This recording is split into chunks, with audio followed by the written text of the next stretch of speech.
important to another land. And we're in a library right now. So if you're a reader, you already do that sometimes. You pick up a book and you get into somebody else's life that you have nothing in common with, that you think, and you get to learn something new.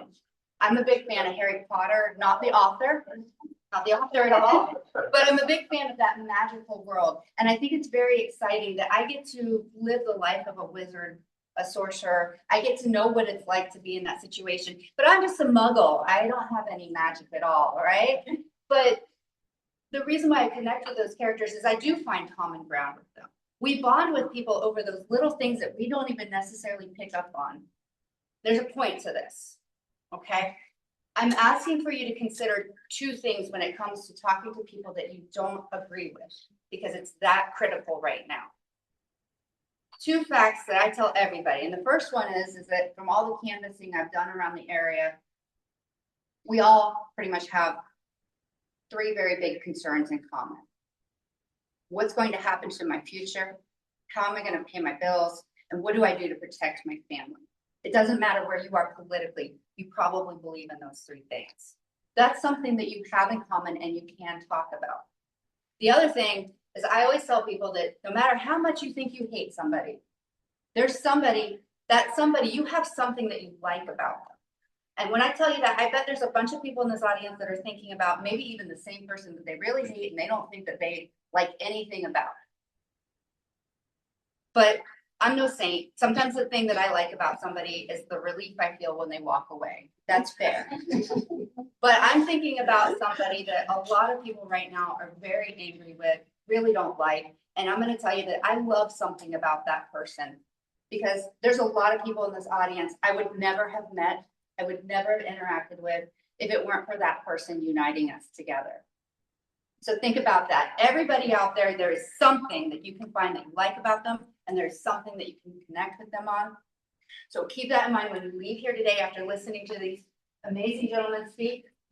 They're running for a variety of different offices. You may or may not be able to vote for them, but hopefully you're going to learn something about them and from them. And I want you to take it to somebody else to talk to them about the things that we talked about today.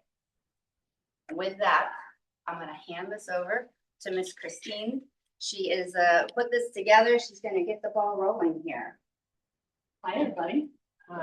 First, I would like to say that I disagree with Jeannie. I think she's pretty magical. She gets some magic stuff done. Just saying. We were supposed to have a couple other people here with us. Jacqueline Randall, unfortunately, her dad passed away, so she's not going to make it. And Angie Nixon was arrested yesterday for protesting, doing for us, right? And her whole team is on its way to Selma to march. So these are our lovely gentlemen. And what we're going to do is we're going to give you each 4 minutes to introduce yourself. And then when that's done, we'll start asking some questions. Do you want to start on this side? Sure. Okay. Well, good morning, everyone. How's everybody doing? I think we can get a little bit more energy. I know it's early, but how's everybody doing? All right. All right, that's better. That's better. Good afternoon, or good morning. My name is Malik Moore, and I'm proud to be a candidate for the Florida House of Representatives, District 21. I was born and raised in East Gainesville, in a little neighborhood called Sugar Hill. And it's where I learned how to serve. It's where I learned the importance of community. And it's where I learned how to stand up and fight for those who could not fight for themselves. After I finished at Santa Fe, I went off to school in Tallahassee. And I worked my way up in the legislature from an intern to a chief of staff in the Florida House. So I'm ready to do this job on day one. But here's what we know. Right now, Floridians cannot afford to live in the state they love. We have a criminal justice system that does not include justice and an educational system that does not care for our children. Over my years in the legislature, I've been able to help pass and create policy that try to address many of those issues. Some of those have passed and become law. And I want to do that again here for the community that helped raise me, that gave me a chance. I got my start at 17 because somebody took a chance on me. They saw that I had a passion to make my community better. And I see that in every one of us. Everyone that's in this room has a passion, has the want to make their community better. That's why you're here today. And my job is to help give you a fighting chance to make that a reality. But I'll leave you with this because I don't want to take up too much time. But I talk about my grandmother a lot on the campaign trail. My grandmother was one of my biggest inspirations, one of the women that really molded me into who I am. And one thing she always said is that when you see your fellow man down, you lift them up. And that's what this campaign is about. It's about making sure that everybody has a fighting chance, that we're lifting up everybody so that Everybody can, if you're working hard on that job, you don't have to work 2 and 3 jobs just to make ends meet. That you can actually afford the necessities and the wants of life. That you are getting equal opportunity and equal justice when you go into a court of law. That your children are getting a safe public education that is quality and not being stripped of resources. That's what this is about. Providing more for Florida and more for us. Thank you all so much for being here.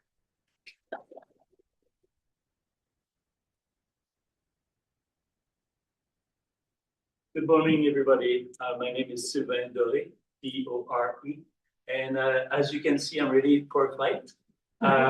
So for me, this is important. I'm running for the House District 21. And I'm a resident of Gainesville, although I spent a lot of time also in Ocala and Marion County. I want to reintroduce myself because I believe in democracy. And 2 years ago, I ran against Stan McLean for state senate. And although the numbers were against me, about 3-1, for me, I believe in democracy. I believe in people should have a choice who they vote for. And I learned a lot from it. I certainly graduated from it. And it was a great experience. I met many of you.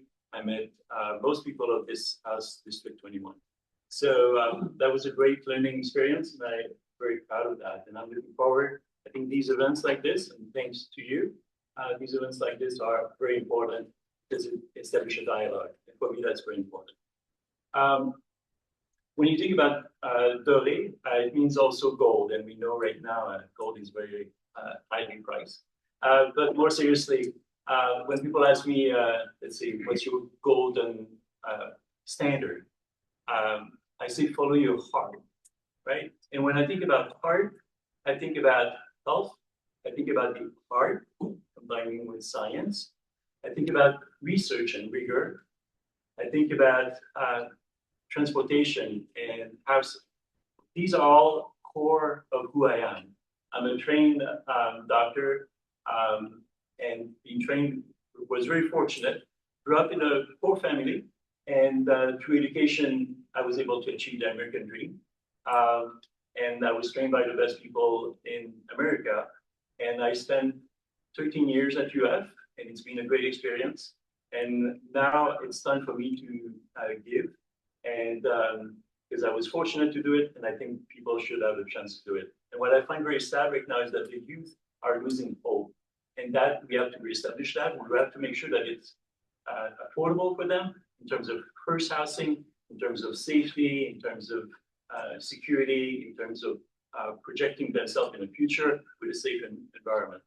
Finally, I just want to say that I was also elected on president of the faculty senate to represent all the faculty, but also I was a member of the board of trustees. So I worked with the board that was all appointed Republican by DeSantis. And with that, we're able to produce small police reform, essentially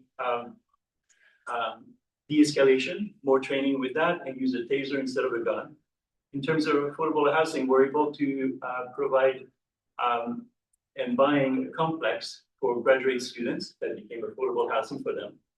And for also minimum salary, we were the first university by about 5 or 6 years to have this big increase of $15. So these are, I work with the other side, and I'm happy to reach out and make sure we have consensus and build a better tomorrow for everybody, and no one gets excluded.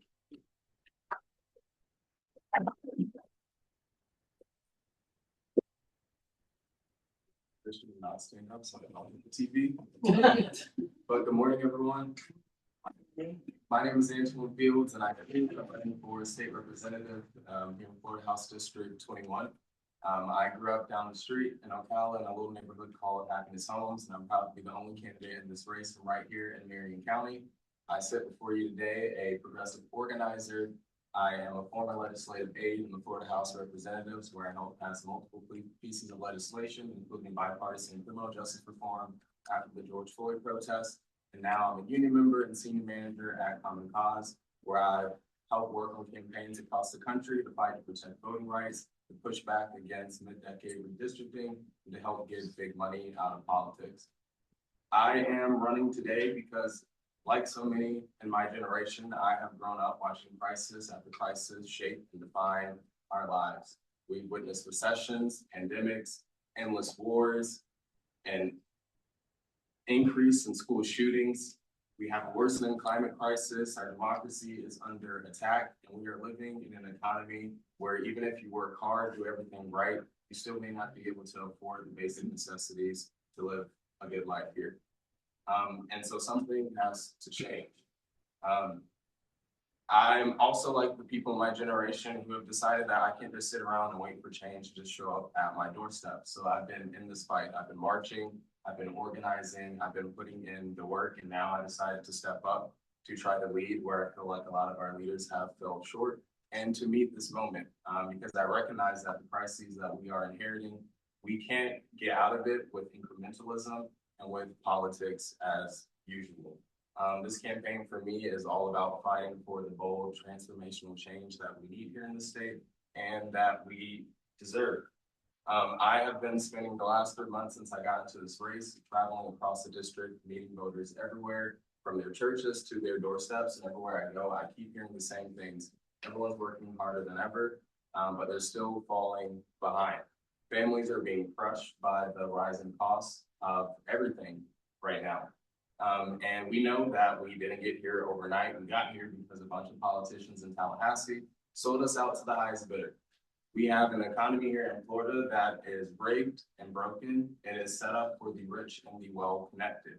And that's why we have millions of families right now that are struggling.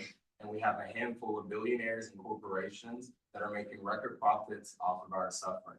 I'm proud to be the only candidate in this race who has pledged to never take a dime of money from corporate PACs or from lobbyists, because this campaign is all about taking power back for working class people and having the courage to fight for the change that we actually need. I believe that it is so important that we give people more than just something to fight against.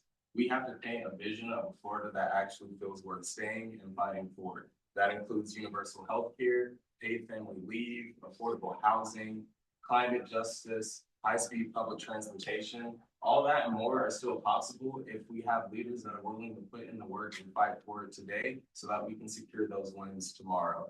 That's why I'm in this race. That's why I'm fighting for it, and I'd be honored to have your support. Thank you.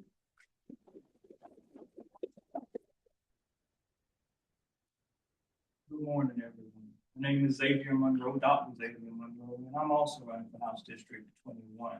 I think it's important to talk about the doctorate in my title prefix, because I didn't get there by myself.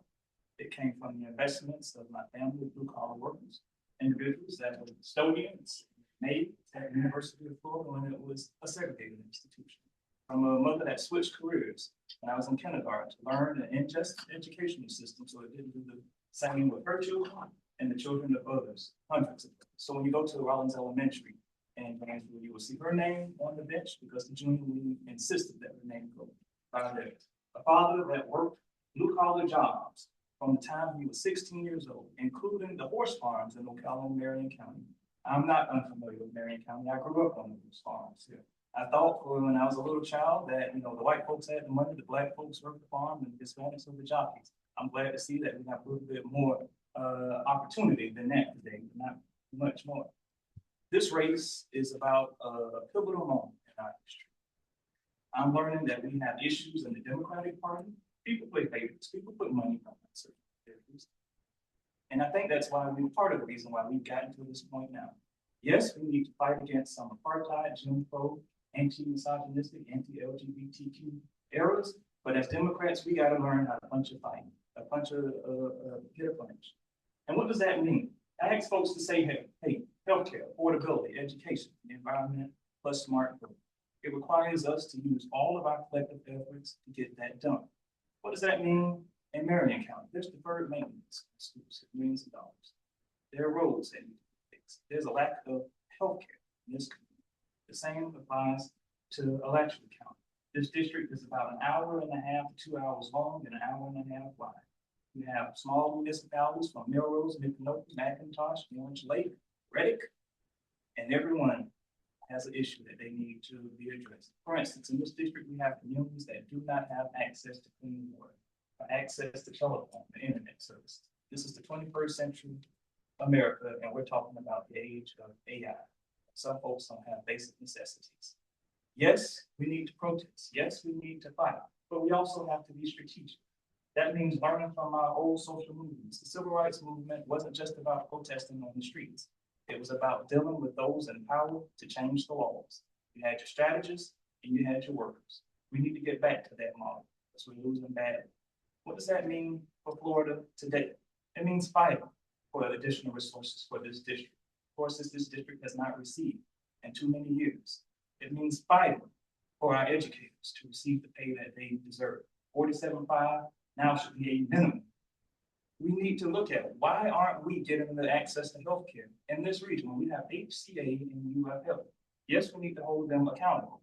In Alachua County, the UF Health charged the city and the county $6 million of its CARES Act, and they split up standalone urgent cares across other parts of the district. So we need to ask some tough questions. Yes, I served as the NAACP Youth Council president, protesting during the days of Trayvon Martin, but we didn't just protest. We've got our law enforcement together and we've got our youth together to talk about youth and law enforcement relations. We got our health department engaged because we had an increase in teen pregnancies.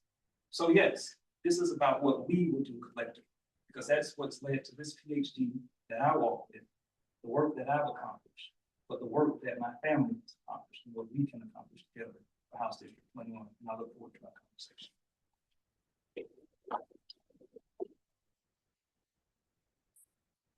Be prepared remarks. My name is Milton Clay Williamson, but my friends and family call me Clay. I'm here today to ask for your support as the Democratic Party's candidate for District 24 in South and Southwest Marion. In many ways, I'm a very unlikely candidate. I'm not a lawyer, a land developer, or a real estate guy. I was an industrial construction union pipe fitter 40 years, originally from North Carolina, and a Florida resident for 28 years. I'm running for office because I care. I care about our community. I care about Marion County and our state.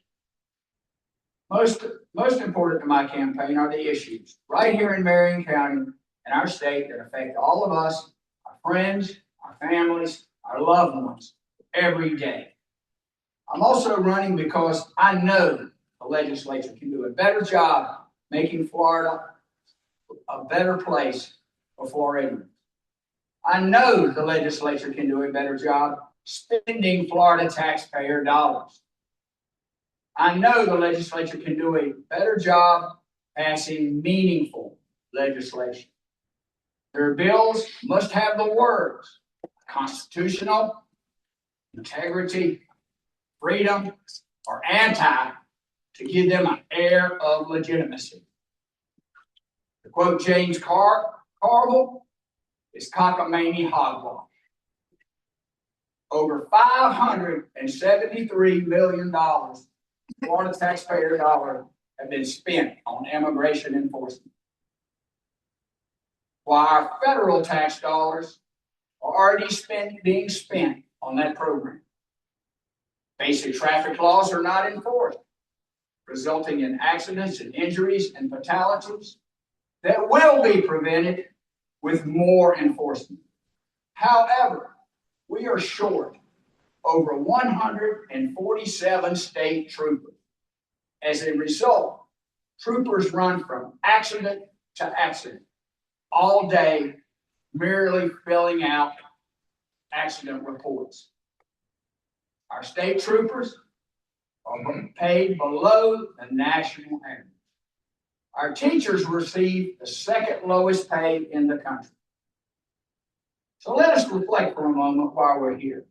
In my 73 years, I can't remember a time that's more important than now. We have much work to do. And by knowing that we can work together, people in this room and the people viewing this can make a difference.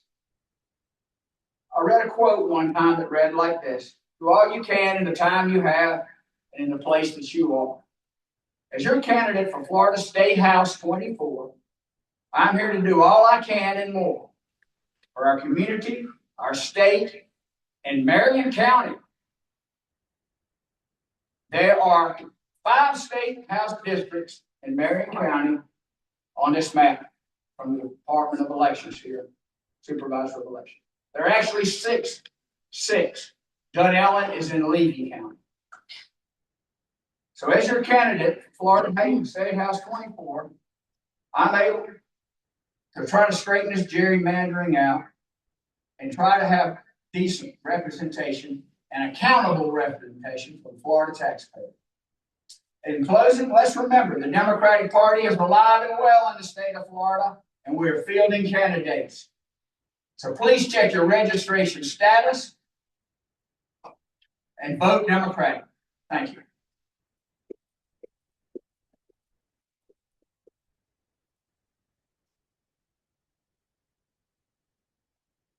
Good morning. Morning. My name is Seth Hart, and I am running for the Democratic nomination to unseat Kat Hammock in the Florida Congressional District 171 days from today. Appreciate it. And remember, Florida's 3rd Congressional District, West Marion County, all the way up to the Georgia border, over to the Gulf Caucus. 12 counties, it's a big sucker. It is a heavy lift, and I'm happy to do it. Who am I? I'm a 7th grade civics teacher. I teach 7th grade civics at Lincoln Middle School. So I apologize for the voice if it's a little off today. Okay, it was state testing all week long. Okay, state civics testing, which I'm going to get to here in a second. But we were in Orlando Thursday night. Last night we were in Suwannee County, and of course we're here this morning. And it's great to see everybody. And thank you again for getting up. One thing that I'm very proud of, and I want to touch about on the students really quick before I get into the campaign.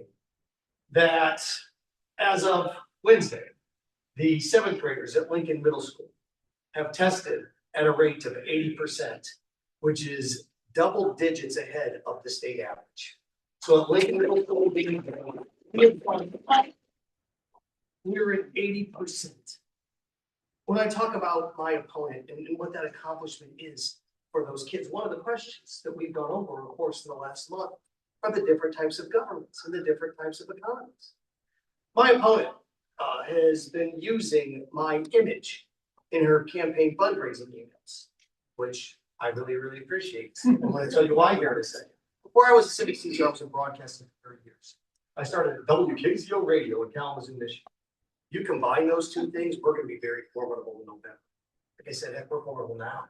She's using my image in her campaign fundraising bills. You will really appreciate this. That I'm her communist, socialist opponent. What she doesn't apparently understand that my 7th graders do are those 2 different forms of government, 2 different economies. Those are 2 different things. So the 7th graders at Lincoln Middle School know more than the current incumbent in our district on how a government runs and operates. That's unacceptable. I love my 7th graders. They should know more than a sitting member of Congress, but they do. We put together a great platform. It's got our 13 stripes of strength on it, everything from Social Security stabilization to a CEO salary cap, where CEOs can now make more than 150 times that of their employees. With our Social Security stabilization, if it would have just stayed with inflation and wages would have stayed where they were and went up in terms of the algorithm, then if we moved it from $178,000 to $250,000 that people paid in, you put $4.5 billion into it and stabilize it for the next half century, just by keeping up with what we should have been doing. That is what this is about. There's this document these guys, kicked together about 250 years ago that talked about of the people. Our country is of the people. It is by the people, but it certainly isn't for the people at this point in time. That's what I'm here to do.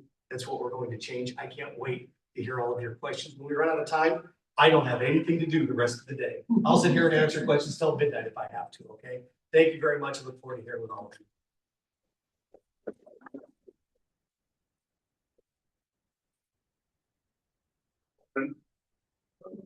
My name is George Hubach. I'm also running for Congress in the same district as Seth is. The way you pronounce my last name is Hubach, as in there are a lot of people who botch my name. A little bit about me. I spent time in the military, in the Air Force. I also taught for over a decade, mostly high school math teacher or math students. And most recently, I was a small business owner. And I should clarify that it was the business that was small. I had about 25 employees. I had about 5 stores around the Gainesville area. And I happened to open my stores like a couple of months before COVID started. So perfect time. With my background, plus the fact that I've been unemployed in a lot of different recessions, I know what it's like to send out a whole bunch of applications and not get any kind of responses. Before I got into the race, I did a lot of studying. And one thing I learned is that our current representative, she doesn't believe in earmarks. They're also known as community profit funding. This is something that every congressman can apply for to bring back to their own district. Most congressmen bring back around $20 million per year. And she's the only one in Florida who refuses to bring any sorts of money back. Now, we're not only in a recession on Main Street, even though Wall Street is not, we're also getting towards the end of the industrial age and the rise of the digital age. And the reason that's important is that the industrial age was all about bringing everything into one spot, big states.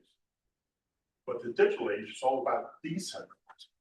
So the reason I got into it is I'm going to bring money back to our district to help us restart our own economies and bring forth the wealth that we have within.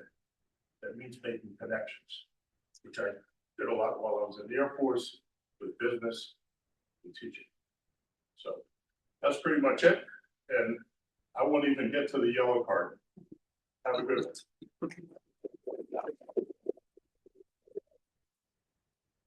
So before we get started on the questions that I already have, I wanted to remind everyone that there are index cards over there with pens.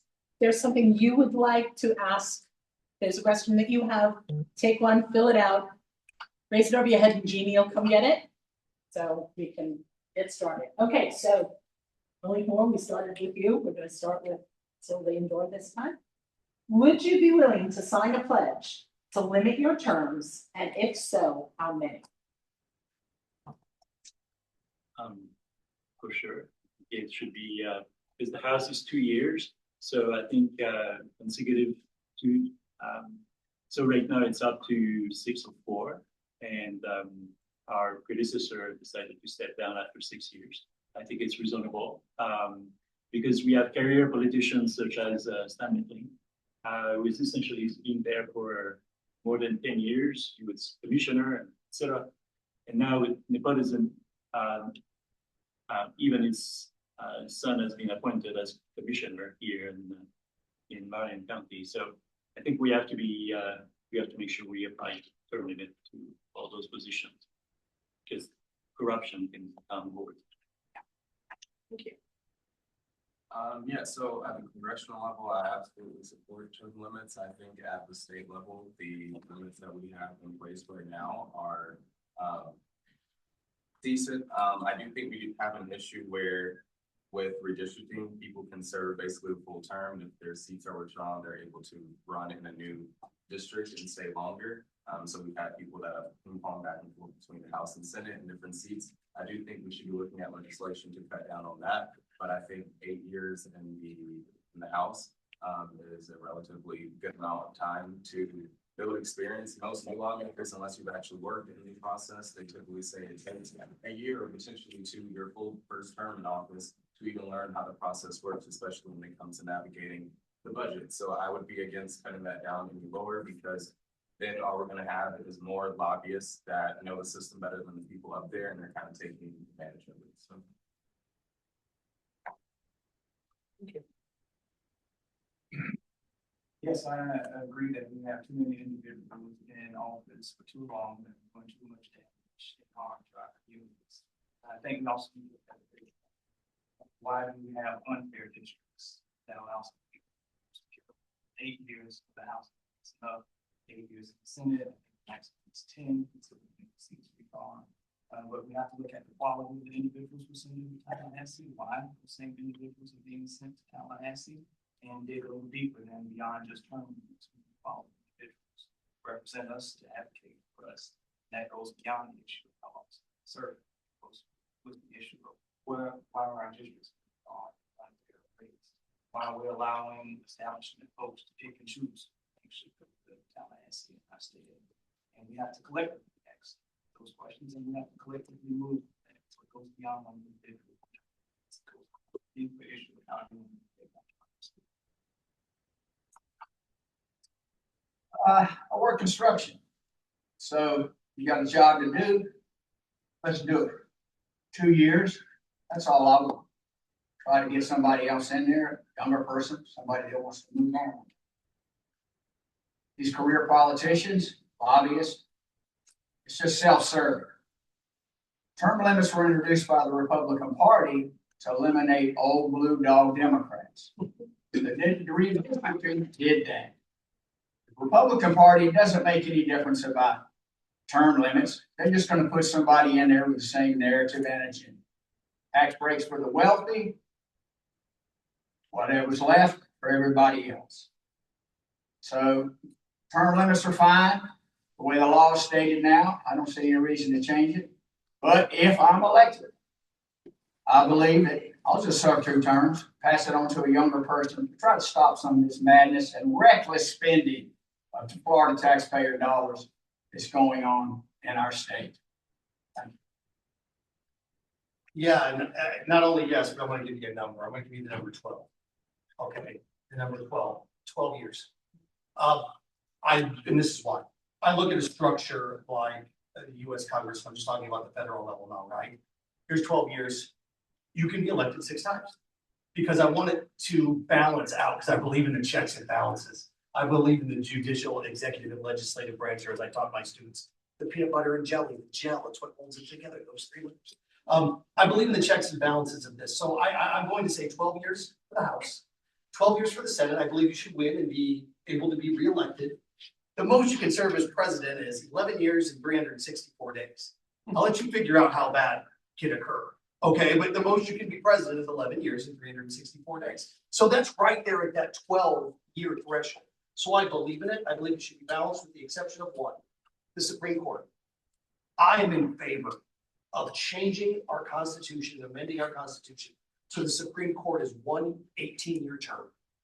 1 18-year term that occurs every 2 years. You put a new justice in. That way, every single president gets a new justice, and it is a living and breathing entity like the United States of America, like the Constitution, like every single one of us.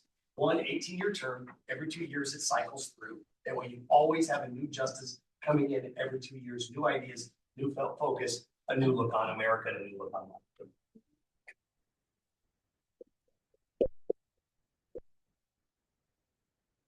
Serve no more than 4 terms, that's a total of 8 years.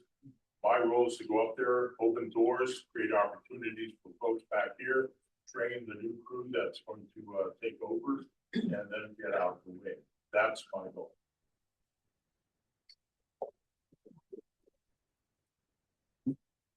So I definitely agree that we need to look at term limits. But right now, our Florida Constitution allows for no more than 8 years in the House, no more than 8 in the Senate. And I agree with Antoine that, you know, as a former staffer, we've seen and I've seen kind of what this job actually entails, what it takes. And a lot of new members who don't have the experience, it's going to take their first term, maybe a half of their second, to actually learn how to do this process. And so the 8 years gives them enough time to be able to do the things that the people sent them there to do. I think that by decreasing it or even changing it, we're going to continue to see what we've been seeing, which is that the only people that are in this process that know what's actually happening are your committee staff and your lobbyists. And so we need to ensure that the people who are being sent by our districts are actually able to do the job.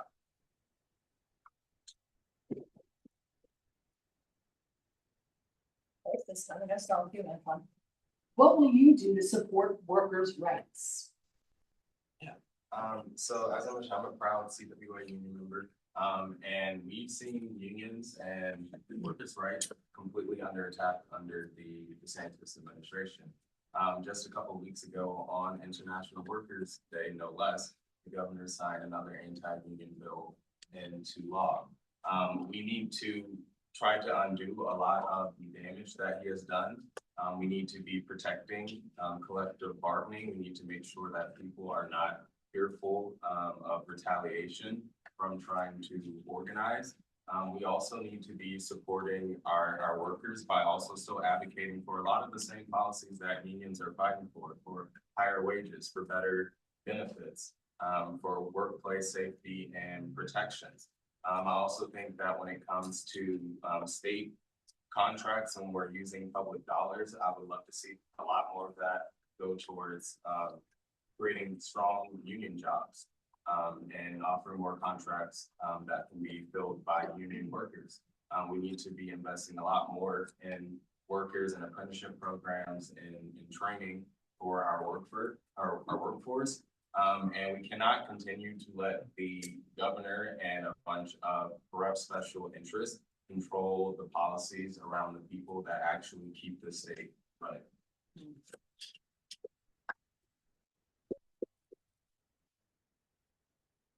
Thank you for this question. As a former elementary school teacher, I was a member. My mother was a member of the union for 30 years. I know the importance of good collective bargaining. The South. As a teacher with 2 master's degrees, I started out $39,000 working at one of the lowest performing schools in the state. Some of my colleagues left our school and went to bus tables at restaurants or drive lifts in Ubers. We needed a strong union to make sure that we received fair pay. One thing that we could do off the rip is provide the same rules for all unions. If the rules are good enough for teachers, they ought to be good enough for law enforcement and police and firefighters. If you don't want to do that, then we need to look at changing the laws that have been passed to make sure that unions have a fair shot. Why? Because unions are the bedrock of the 40-hour work week, safety protections. Let's just look at history. And if we don't want to continue down that path, then we have to ask ourselves, what type of state do we want to become in Florida? One, will we regress to the lack of protections and being able to live in an affordable state? Or one, will we actually believe this is the Sunshine State and we can do better? As a member of the Library Board of Trustees, I was one of the decision makers that made sure that CWA employees got their pay. Why? Because Rick Scott passed the 3% pension tax. So we made sure that they were made whole. As an individual working on Capitol Hill with the lead Democrat, we had those conversations of what it meant to have good paying jobs with some of our high-tech industries and that the union was important.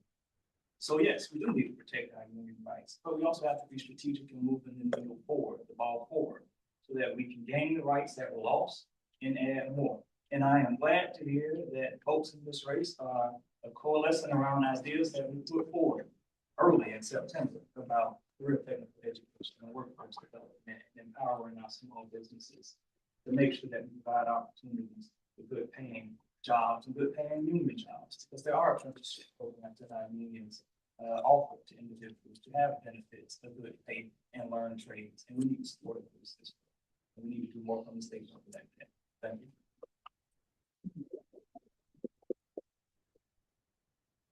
Well, being a union construction worker for 40 years, I can tell you about working on both sides of the fence. I can tell you about non-union. I can tell you about how you don't have to pay dues to work here. Ron DeSantis decertified the teachers union, and it wasn't that strong. They gave them 3 weeks to get their membership up. Then they were decertified. We're next to last in teacher pay. In my household, we get 4 checks a month. 2 of them are union checks, strictly from a union. Annuities, defined benefit plans, yes, and I carried my hospitalization home with me. When a public works job is done, the union companies bid, the non-union companies bid. The bids are pretty much the same. But if when public works, if a non-union contractor puts in a job $10 less, he is awarded the job by state law.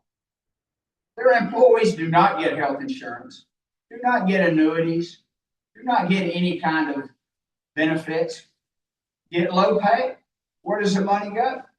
I know where it goes. I've seen it. Big houses on the beach, big yachts. That's where the money goes. Lobbyists. That's where the money goes. I have worked under the collective bargaining unions. We collectively bargain. We bargain fair with our contractor. I work for a major contractor here in Florida, WWK.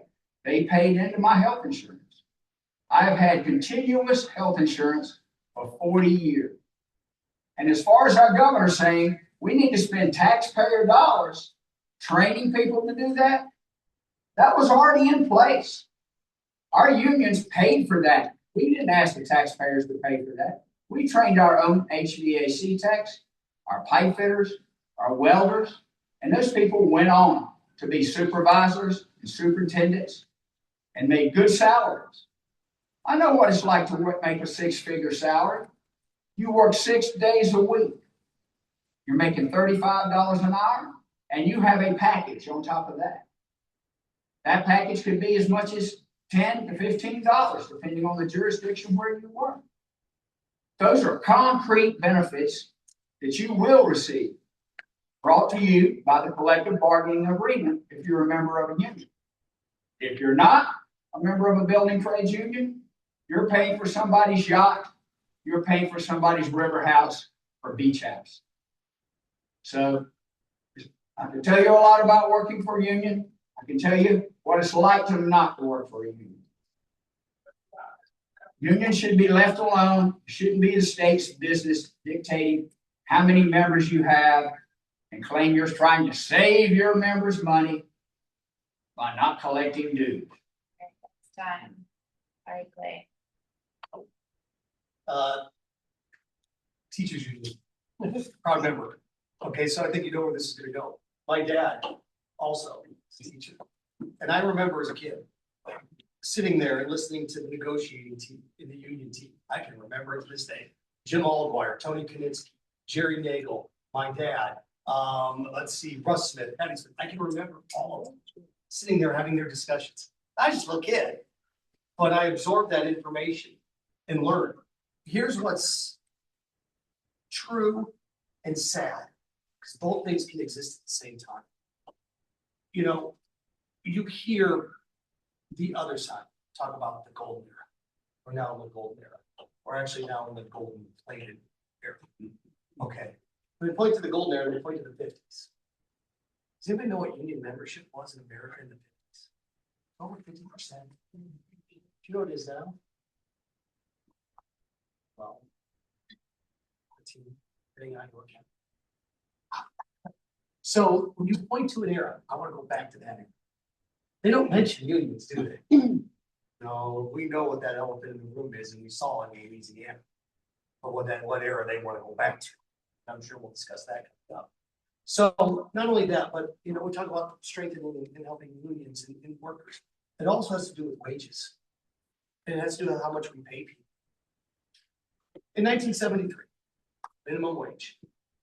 You know what minimum wage would have to be today to have the same purchasing power we had 50 years ago? Any idea? Whatever you think it is, you're not going to be close. Minimum wage today is what? Depending on where you are and what state you are, nationally 7, 8, sometimes 12. It'd have to be almost $70. If you'd have the purchasing power that you had in the 70s, minimum wage today would have to be set. Think about the damage you could do. I know the damage I could do if I made $70 an hour. So it's about raising the threshold, not only at the top but at the bottom. You talk about raising the bar. Well, we need to raise it at every single level, not just union. Yes, big part of it. I will support that with my dying breath.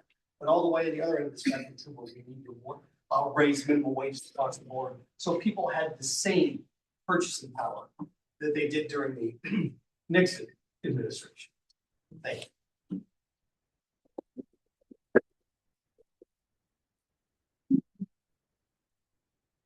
As a child, I remember my father showing me what he was going to make when he retired in about another 20 years. He was on a defined benefit plan.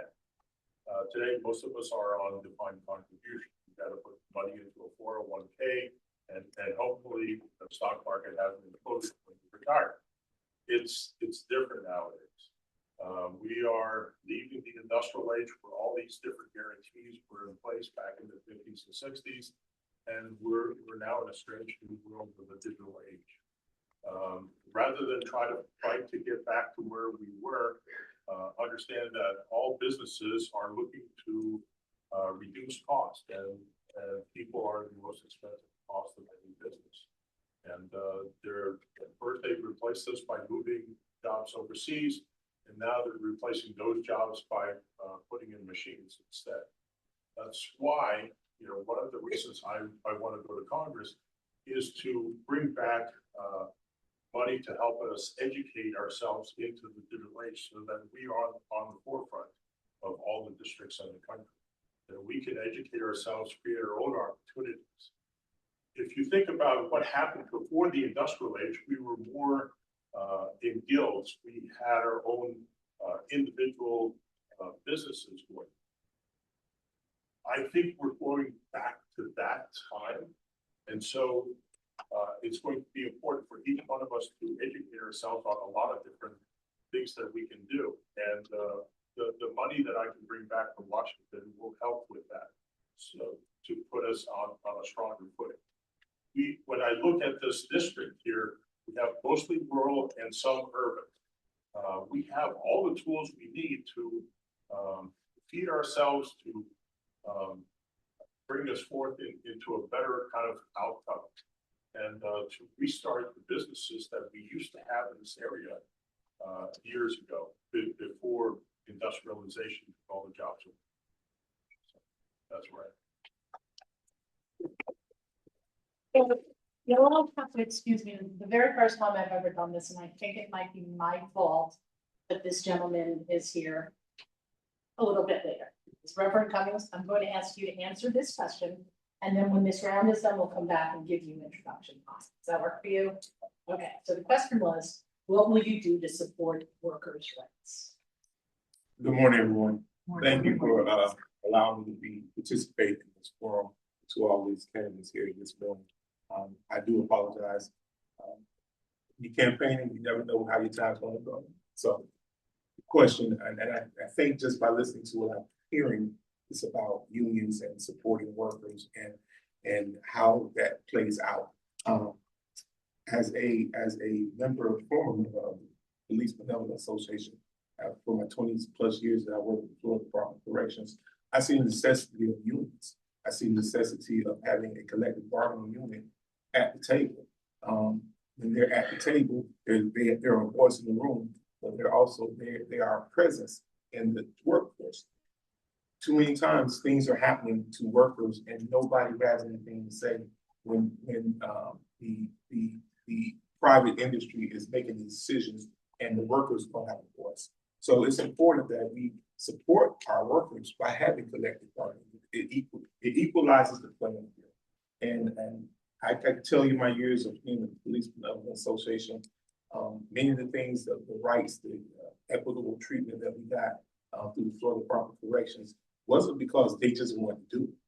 It was because someone had to be in the room advocating for us. So they're necessary. I'm on the school board now. I actively engage our unions, our teachers union, MEA, MESP, which is our support professionals, and our IUPAT, which is our bus drivers and custodians and all that group there. They all have to be at the table. And oftentimes it's the union, that collective bargaining unit, that's making the difference in making sure they're being treated equitably, having a decent wage. I'm not gonna say it's a great wage, but a decent wage, because we all know that prices are going up and wages are going down, and we need someone that's going to speak for our workers. Thank you. So I definitely believe that there's some work to do as far as protecting workers' rights. Number one, we need to make sure that any person that's elected to this office is going to vote against bills that will further restrict union activity. That's number one. We've seen the legislature over the past 2 and 3 cycles continue to put in laws and pass laws that restrict unions, and specifically exempting police and fire unions, but teachers, your nursing units, all of those SEIU, those have been restricted on what they can and can't do. One of the things that they have done is made it more difficult for unions to actually advocate, not just collective bargaining, but actually going to and being a part and a voice in your elections and your legislative sessions. They are making it harder for unions to actually be advocates in the Capitol. That's the biggest thing that we need to address. But the other thing is we need to reestablish the Department of Labor.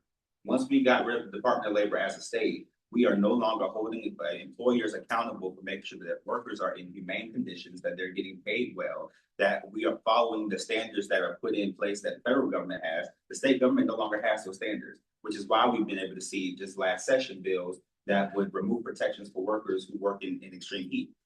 There are actual practical things that we can do on day one, and it just takes the right person to do it.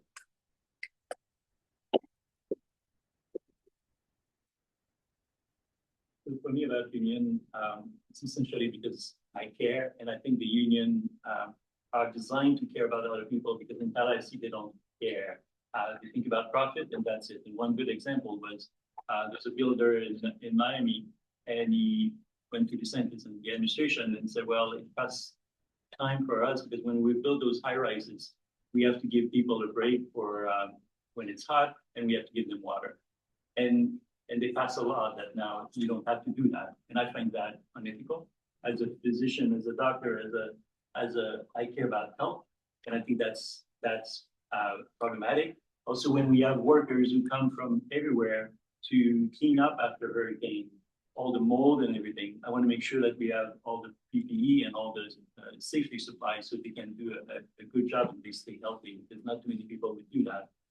I want to make sure that also the union are there to help and facilitate the transition to another phase. And we know that people now have to assimilate AI. So a lot of people will have to be retrained, and the union are key to that, to make sure that everyone is retrained and for the right job. I was at a fair in San Jose College, and I was shocked to see that there for career, that about 80% of all the jobs that were being offered was about care about young people, care about the elderly, nursing, hospice, and these are well-paying jobs. So I want to make sure that the union are there, that we write a certificate for them. So then they go to the employer and they say, I'm already trained, here's my certificate, and these are well-paying jobs. So these are concrete action that can be passed on day one. I want to make sure so we protect when parents, mom and dad have a kid, that they have the right to stay home.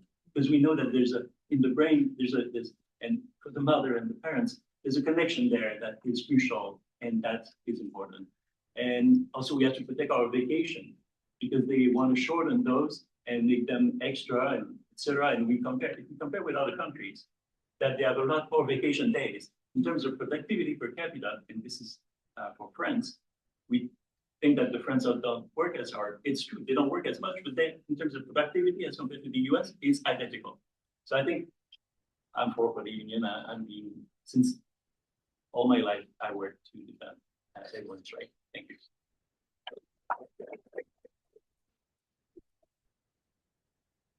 Okay, so I would like to give you 4 minutes to introduce yourself. Thank you for coming. Again, thank you guys. Eric Cummins, Reverend Eric Cummins, pastor of New Zion Missionary Baptist Church. I'm also the District 3 representative for the Marion County School Board. I was elected to the office in 2018. I served 2 terms. This will be my 3rd term of running for. You know that legislation changed where you have to term out. I'm one of those that kind of got caught in that cycle where I can actually run one term. So this will be the last time I'll be able to run for the Marion County School Board, District 3. I'm a former law enforcement officer, 20 plus years for the Department of Corrections, and I been a pastor for 20 plus years in this community. Born and raised Marion County. So this is the product of what you see is the product of someone from Marion County who went through the Marion County Public Schools, who went off to college, came back home, and still felt that the necessity to be at home and not go somewhere else. I got into this because at the time I got on the school board, there was some civil things going on in our county with our school board. It was about arguing, it was about bickering, and the kids and students were secondary and doing what was right for schools was not in the forefront. So came on the school board, we've done some positive things right now. And I'm hoping some of these guys get to the right places because we need people in the right places because I'm one voice on the school board. And we need people in Tallahassee, we need people in Washington, D.C. that we can work with, that we can advocate with, that we can push legislation and policies that's going to benefit our students. You all know that public education is under attack. It's been under attack for many, many years. Vouchers, different scholarships that they call them, that is pulling taxpayer money away from public education and sending it to private schools or charter schools. That is a non-starter. I think every student, education is the equalizer. Education is the equalizer. It makes the playing field easier. When we don't have a good quality public education system, and we shift all of the money away to somewhere else, where the kids that's going to be affected the most are the ones that are the poor kids, the kids that look like me, the brown kids, the kids that don't have the resources to go to a charter school or private school. Those are the kids that are going to be affected the most, and that hurts our community as a whole.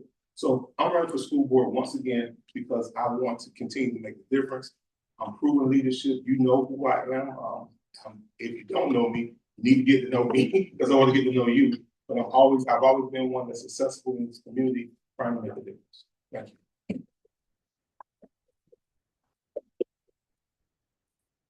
Okay, so I guess we're starting with Xavier Monroe this time. Is that where we're at?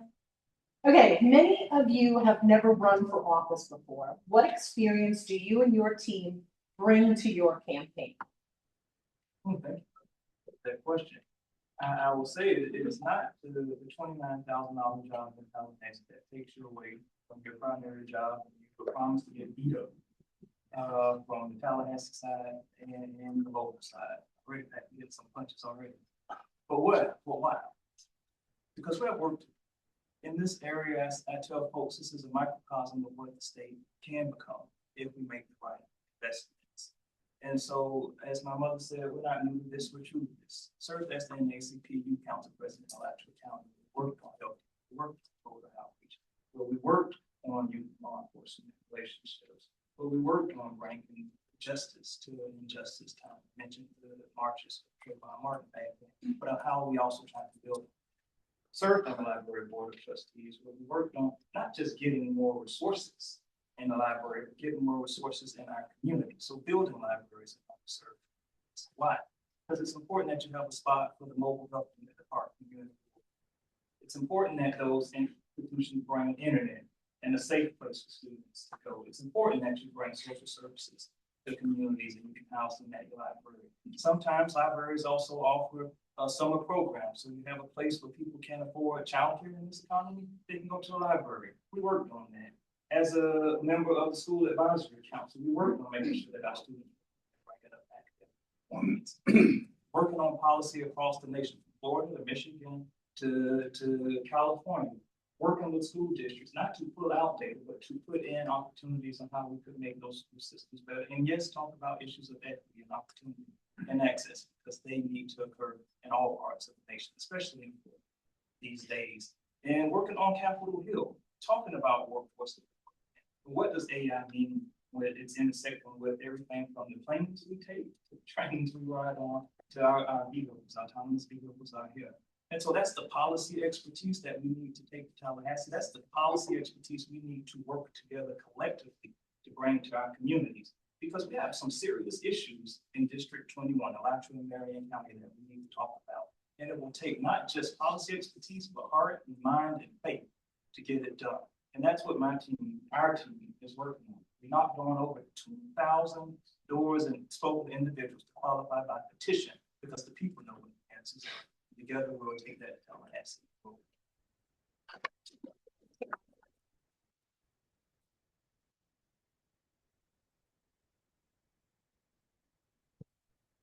Union organizing, unions' rights, you don't want to get me started on that. I mean, it's the money. You make more money, have health insurance, they're more responsible. Workers should have the right to collectively bargain together. And I've been on collective bargaining committees. Contractor wants one world, we want the other half. It should be everybody's right to join a union. Shouldn't be any restrictive things to not join a union.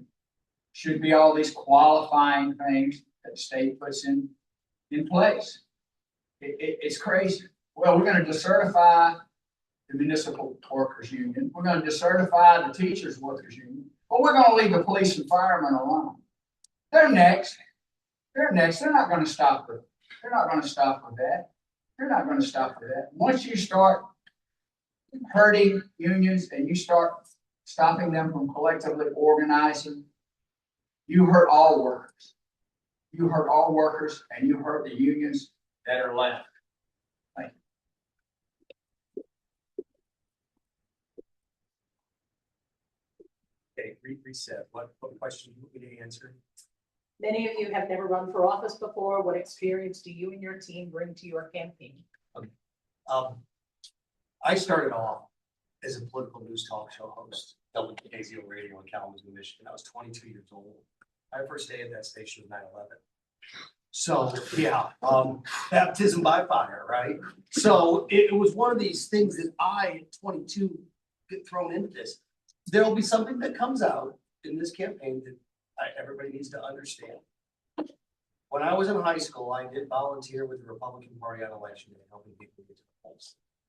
Okay, but something happened along the way. Me at 47 now is me as opposed to me at 17. So what happened? Here's what happened. I grew up.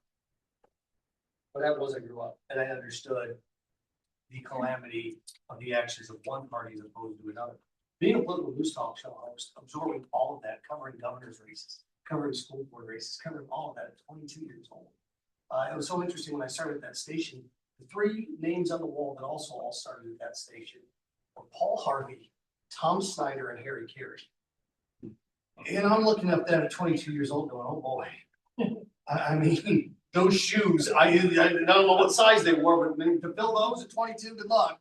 But I was one of the youngest, if not the youngest host ever there at 22 years old. So understanding that the landscape of politics at that young of an age and being able to relate to an audience that the average age was 67 years old at that point at WKZO Radio was a challenge. And I had to adapt to that challenge and to understand what I needed to do. And you understood that by listening. You understood that by understanding, playing the hits, knowing what the big topic in the town was, in the city and in the state. And if you listen to people, if you work with people, if you know people, you have the ability to do that no matter where you are and no matter what you've done. So I'm so fortunate that I was able to start my career on that path and where we are today. Being a political news talk show host at 22, trying to understand the cause and concerns of people in their 60s and 70s has prepared me for this for the last 25 years. Thank you. Any millennials here? Right, okay, let me guess, by the time you became an adult, there was this major recession underway, right? And nowadays, we have technology in the form of AI taking jobs away, right? Well, you and I, we have something in common, because when I graduated college, we were in the Western census of the Depression. That was 1980. In 1981, you needed 17% mortgage rate was 17% if you want to buy a house. In 1992, when I left the military, we were in the middle of another recession. This time, a lot of jobs was being lost to small computers. So if you're a millennial, I'm about 30 years ahead of you. You can see what you're about to become. Now, as far as the experience I have, is that in the military, you learn how to work behind the scenes. Budgets are typically running from October 1st to September 30th. And by the time that the end of summer comes along, a lot of commanders are running scared. They have to spend the money before the end of the fiscal year ends. Otherwise, they'll have their budget for next year slack. That's why if you saw a few months ago, The Defense Department spent over $22 million on lobster dinners and steak dinners because we were trying to spend that money. Instead of spending the money on that kind of stuff, I'm looking to bring that money back to the district so we can invest on bringing everybody into this next digital age and to get us ahead of the curve from everyone else. The other thing is, as a teacher or retired teacher now, my whole thing was to empower students how to think critically for themselves and then be able to take action on their own. So my whole thing is to go to Washington, open doors, remove obstacles, and then train the next group to take over so I can retire.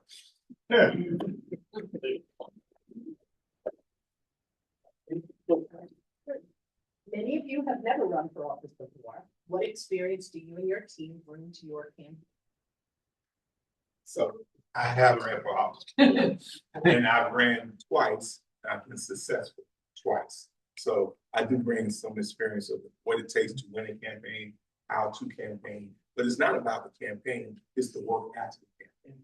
It's the job that you have to do once you get in the seat. Oftentimes, people spend, they do so much on campaigning and knocking on doors and doing the things to get into the office. And then when they get in the seat, they forgot the things that they said to the people when they were campaigning. They did not hold themselves accountable. I'm one of those people that not only am I going to talk it, I'm going to walk it. Not only have I said it before, I've done it in the office. So my team brings forth the experience of having a campaign, winning campaigns, having got to the seat and got to the table, and then been a voice for the people at the table by not letting businesses or other entities dictate what I say from the table or what I do from the table. The seat requires people of integrity. Any of these seats that we get in, whomever sits in those seats have to be people of integrity. That means doing the right thing when folk ain't looking. That means doing the right thing when folk are pressuring you to do the wrong thing. It means doing the right thing because it's the right thing. So thank you.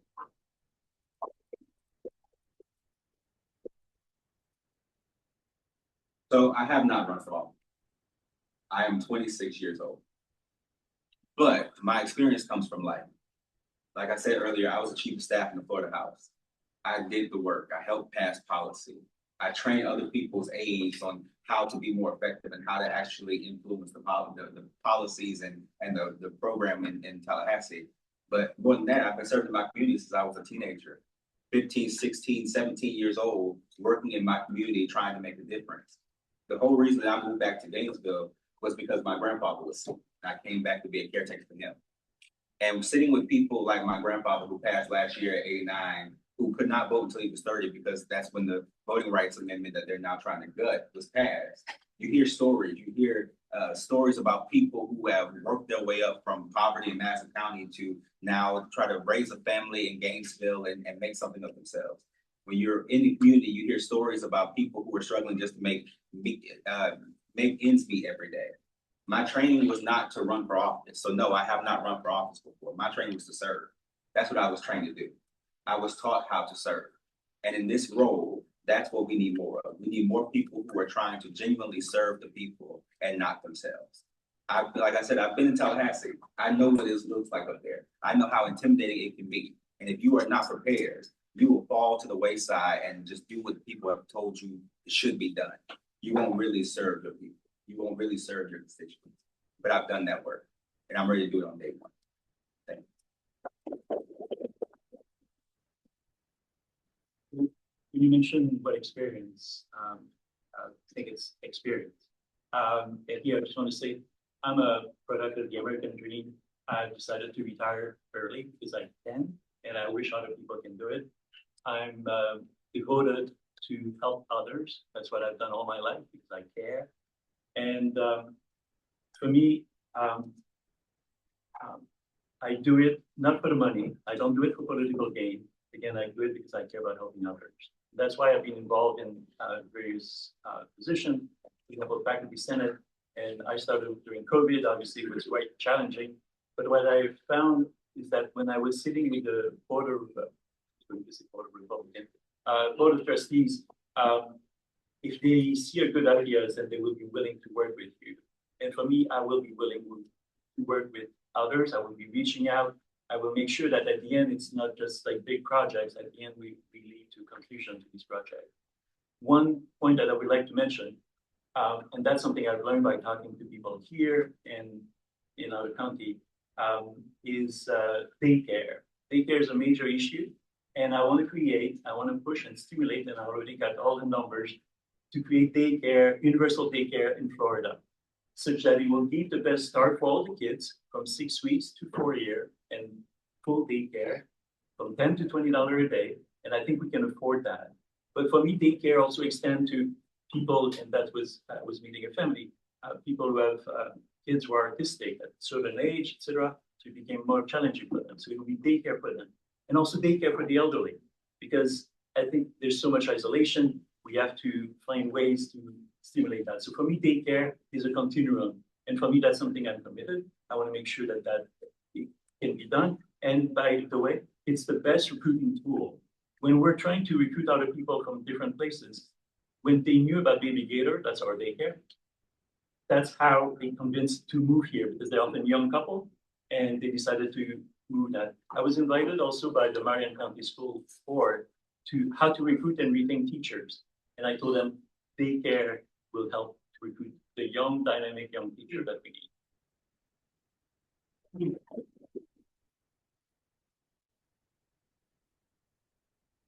Yeah, so never ran for office, but I have worked on at least a half a dozen campaigns in the state.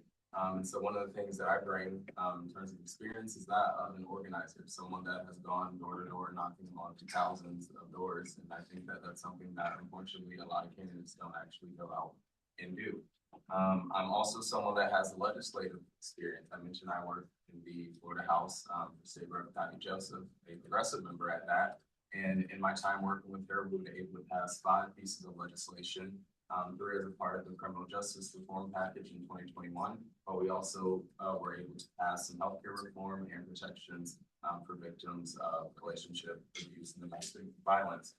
We also were able to secure multiple state appropriations requests as well. And so I understand that process, how to get bills passed, how to get state dollars secured and bring them back to the district. On top of my work at Common Cause, which has been a leader in the fight to protect voting rights, and right now we're seeing the mid-decade redistricting across the country. I've worked with leaders in everywhere from Maryland to Colorado to California to Texas, you name it, on voting rights legislation and pushing back against those attacks. And I think that experience right now is very important. And like I mentioned earlier, I also have the experience of someone that is a union member. I know what it means to have a union that will fight for you and what kind of power that brings. But above all else, I bring the courage to be willing to be bold and to fight, to take on the hard fights. You're not going to hear too many people up here talk about universal health care or about paid family leave. You're not going to hear too many Florida politicians in general talk about it because some people feel like it's too hard of a fight to take on, or some people don't want to piss off big pharma and a lot of the lobbyists that pour money into these campaigns. And so when we talk about being a first-time candidate, a question I got a lot when I first got into the race, and I told people my decision not to take money from corporate tax or from lobbyists, is that as a first-time candidate, is that smart? Because you know how much money goes into running a successful campaign. But for me, I knew that it was the right thing to do. And so I had the courage to do it, even though I knew that it could make me running a bit harder. And I think that's what we need. We need more leaders that are actually going to put people over profit. And I think that is one of the easiest litmus tests to tell who's going to actually fight for you in Tallahassee.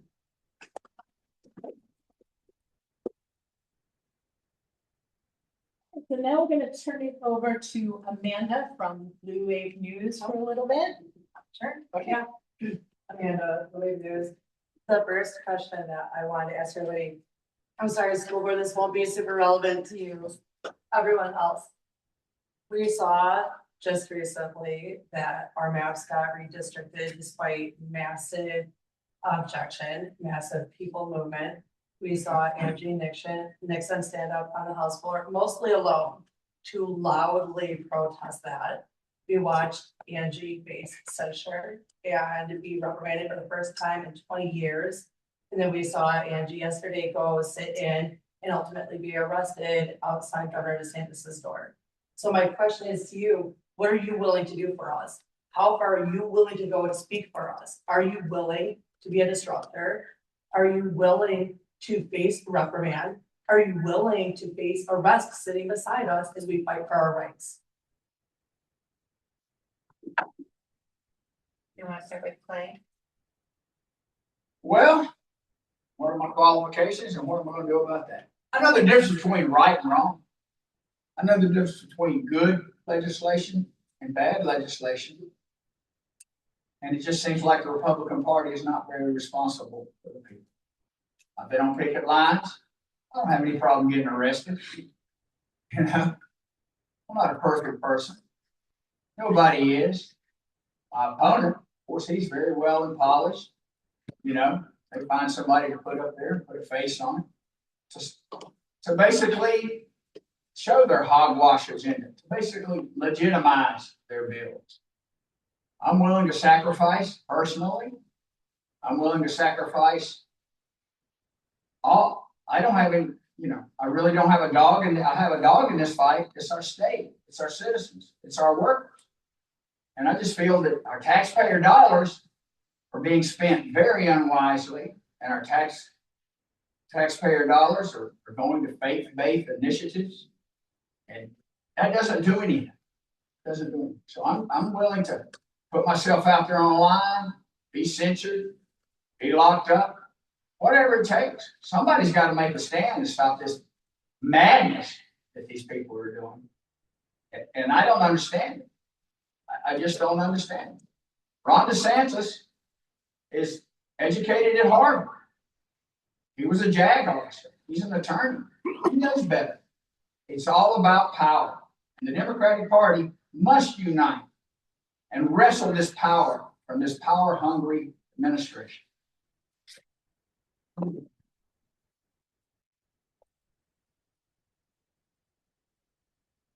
When I decided to get into this race, there were a few defining moments, and one of them was the election. I sat there and watched in horrors, like all of you did, as you saw more red, more red, more red, more red. One of the final movies I watched my grandfather before he passed was The Untouchables. Kevin Costner, Sean Connery. There's a defining line in that movie. What are you prepared to do? And Kevin Costner gives his lesson. And then Sean Connery looks at him and says, and then what are you prepared to do? So that's where we are in this space. And then what are you prepared to do? Both my grandfathers fought in World War II. My grandfather in Normandy, great uncle Korea, uncle Vietnam. All these people, my mom was a nurse for 40 years. All these people made all these sacrifices. So I could have a life and career like that for 30 years. As I watched that night, I thought to myself, what are my nieces and nephews going to remember about Uncle Seth? Did he run out the clock on his broadcasting career? Or did he make the world a better place for us? When I also teach world history, by the way, when Cortez got to the New World, first thing he did was burn all the ships because he wanted his people highly motivated to stay. You have to burn every boat. When you get to where you need to go, you have to burn every boat. And I'm willing to do that if that means that this nation of the people, by the people, and for the people is going to see the next 250 years. We have to see this year first. Yes.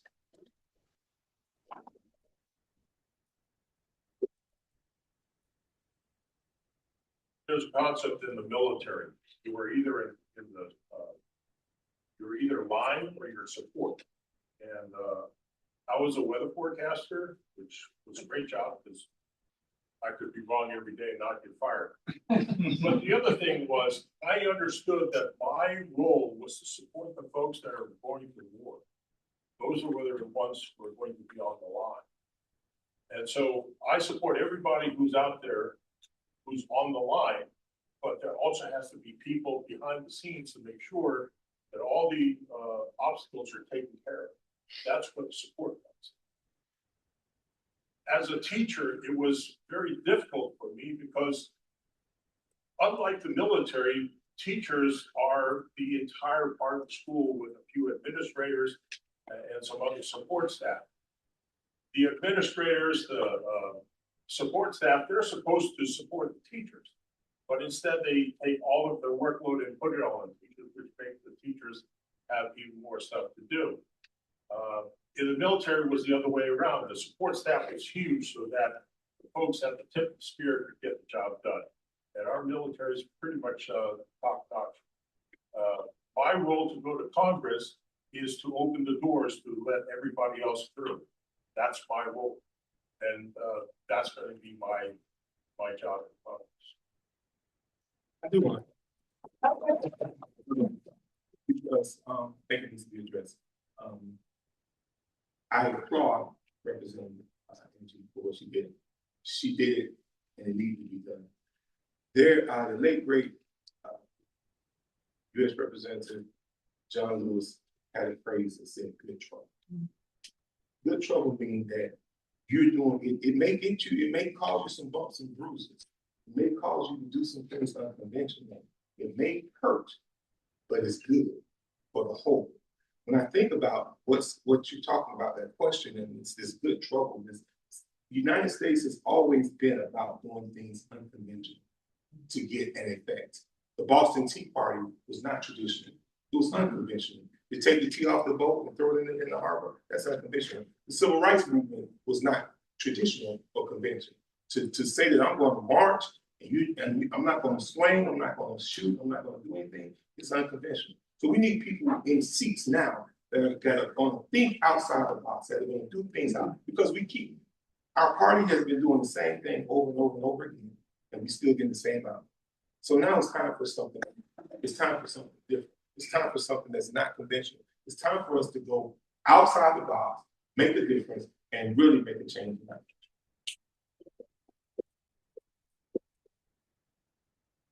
Short answer to your question. I was there in 2020 when we did, or 2021 when we did redistricting the last time, when we had the first sit.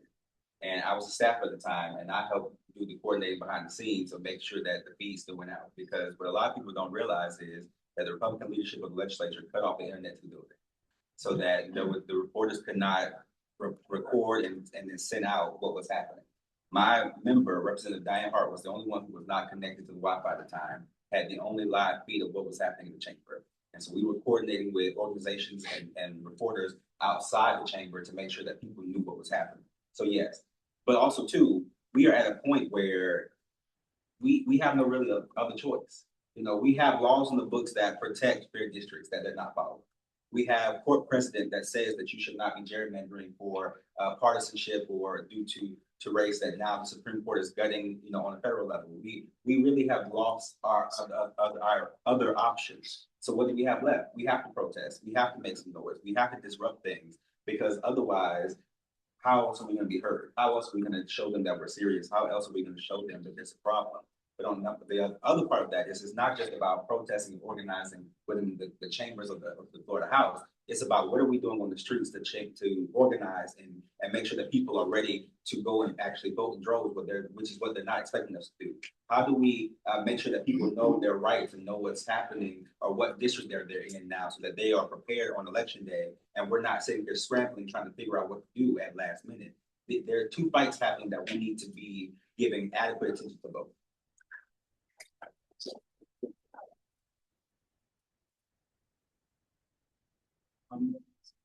What I find very sad is that they do everything such that they don't want to listen to us. And at the end, it's the voters, it's the people of Florida who feel they're not heard. In fact, they really don't care. And that's really what's problematic at this point.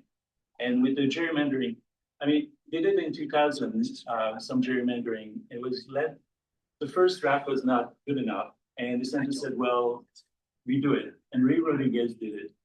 And then he ended up being the elected as the chancellor for the entire state. So they're being rewarded for things like that. And what I find sad is that they also, even if the people are not happy with some of the statutes and some of the bills, we had one tool was to create an amendment and a constitutional amendment that can be then enshrined into the Constitution. And even that, they changed that last year. I mean, if you go to this discussion, it's horrible. It's almost impossible for any citizen to raise any amendment right now. And that was our last tool. Then they build on fear of being reprimanded. We have school board people who post things on Facebook or things like that that are potentially going to be fired and dismissed. I don't know how these people can sleep at night, but and the problem with gerrymandering is that a very small majority can influence in a way that they get to the supermajority. And we see what the supermajority right now is happening. They're doing it and they're not listening to us. They're attacking teacher, they threatening the tenure, they're building a state guard. Do we need a state guard, seriously? And I wrote an editorial about that. It cost about $6 million. That was a couple of years ago. And for what? The university was one of the safe places for students to speak out. And now we cannot even do it. They make it in a way that it's impossible. So I think Florida is known to be weird, but it would be nice to make a change such that Florida can be the right example to follow. And one thing I would like to do is that to make sure that on day one, we work on the government bodies that is independent and do the distribution of the different, and that's something that is being done in various states, in Michigan and others, and that's a model to follow.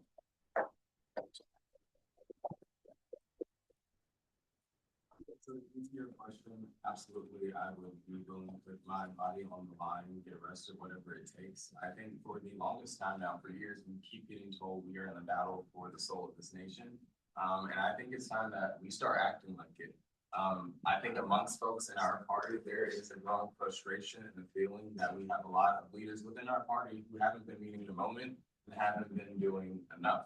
I absolutely applaud Rev. Nixon for standing up and speaking out, not just yesterday, but back when the original maps were passed. And when that sit-in was staged, you can count on less than two hands the amount of people that were by her. Outside of the Black Caucus, I think there was only one, maybe two lawmakers that joined that sit-in with her. And every single member of the Democratic Party should have been down there with her because she was right then, and we are seeing the consequences of it right now. And yeah, so I just think that we need to start being bold. Like, we have seen Republicans completely just stop caring about the rule of law and about the Constitution. And so we can't keep trimming our message or being afraid to really push back. We have to get into that good trouble, and that means sometimes being disruptive. Sometimes it means you have to throw decorum out the window because we are fighting for democracy. So I'm willing to do whatever it takes. I think one of the pleasures of also being a candidate that doesn't take corporate PAC or lobbyist money is that I can say whatever I want without knowing that I'm going to have a bunch of people that are calling me saying that I'm not getting a check from them. And so, yeah, I think that is the kind of leadership that we need to have for more Democrats that aren't afraid to give these folks help.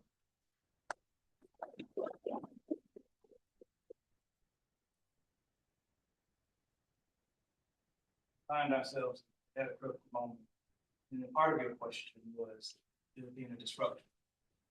I had no choice but to be a disruption from the day I took my first breath to get to this point, to speaking with you all.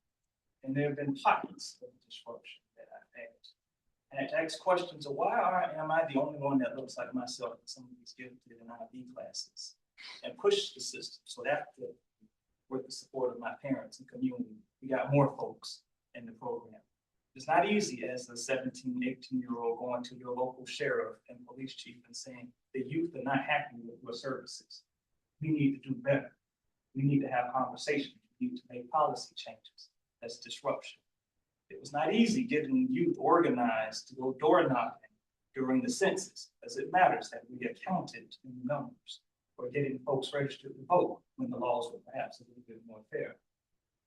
It was not easy organizing teachers at the school I told you about, the lowest performing, one of the lowest performing in the state with dirty tables and roaches and grasshoppers and dead frogs, and saying we deserve better, our students deserve better. And if you go back in 2020 in Alachua County, you'll start seeing that there was an upswing in teachers speaking at school board members, pushing the school board, pushing the union forward. That didn't just come out of the air.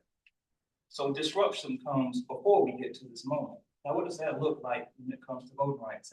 I applaud the recent protests, but I also recognize several years ago in Georgia, there was another Black woman knocked on the door of the governor's office and said, we deserve better because you're taking away our voting rights.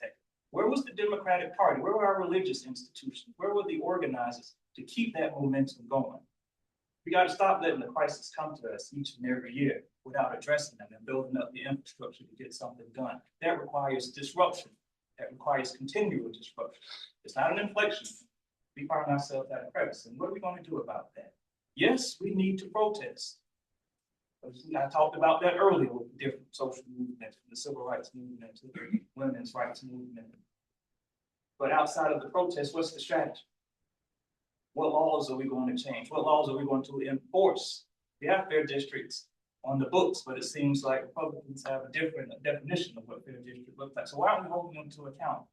Why aren't we pushing our courts to account? We have some serious issues when it comes to the justice system or criminal legal system. Why are we making them uphold law?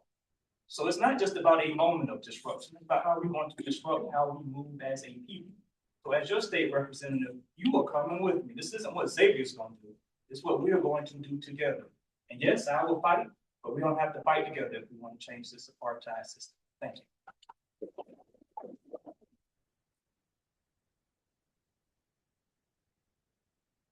Okay, so I think this is a good problem to have, but we've had so much engagement and we have so many questions that we're gonna move it to a 2-minute limit for the questions. So who goes first this time? Seth, right? It's playing. Oh, yeah, right, it is set. Thank you. So where do you stand on transgender rights and their ability to obtain ID that matches their gender? Oh, human beings are human beings, they have the right to be who they want. I think it's so shocking to me in this day and era that in a nation where we tell people you can be whatever you want to be. But unless that conflicts with what I want you to be. Humanity is humanity, and I look at it across the board, whether you're talking about a swimming pool in Maine, or you're talking about a school in Texas, or a business in California. Every human being has the right to be processed and the right to life, liberty, third thing, pursuit of happiness. And that only conflicts when a crime has been committed with our Constitution, and no crime is being committed by you being who you want to be, or who you were meant to be, or who you were born to be. I've always said that I embrace all different cultures because that's what makes America so fantastic, is we all look different, we all speak different, we all talk different. And on the premise of that, the fact that even this discussion is disgusting, it's repulsive, and I will do everything in my power to make sure humanity is protected at all costs. Thank you.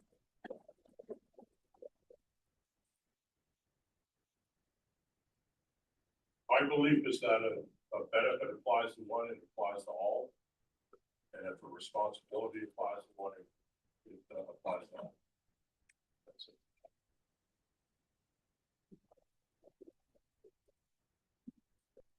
Well, this is probably a great question to ask the pastor, right?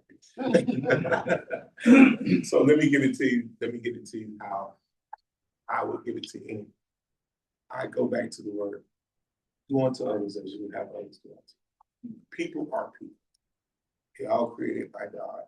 And it's not for me to judge anybody based on their gender, based on their whatever. I need to treat people like treat people like people. And I think when we get back to treating people like people, then we can come to the table and do great things. But as long as we keep putting the issues in that divide people, then we continue to have.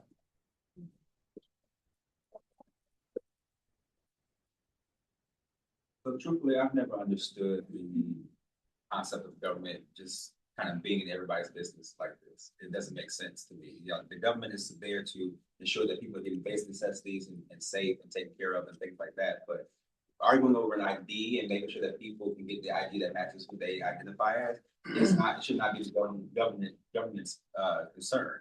You let people be who they are and love who they are and go from there. And I'll tell you, I'm a church boy. I'm not a pastor, thank God, but I am a church boy. And so my mother, when I told her I wanted to go into politics for full time, she said, "Here is your policy platform. In this house, we love the Lord and we say our people's business." And that's how I've lived my life and done my campaigning and policy, is that it is not my business what you do with your body and how you identify. And as long as you are getting the things that you need, then I'm good.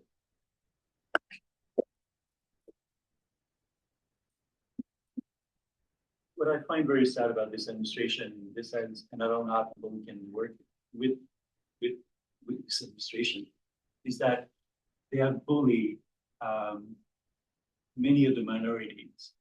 And I'll answer your question, why do they do it? They do it to get media attention, and they do it to satisfy their base. And we deserve better than that, I'm sorry.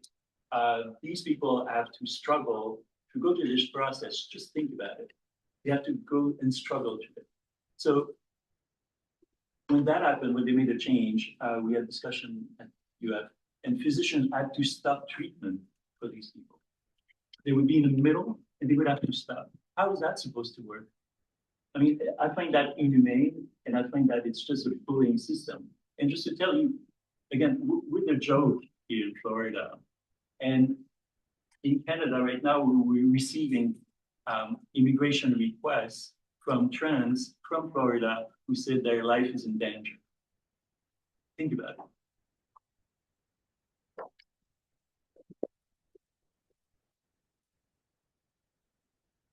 I will highly support trans rights and the rights of anyone to have access to an ID with the gender that they identify.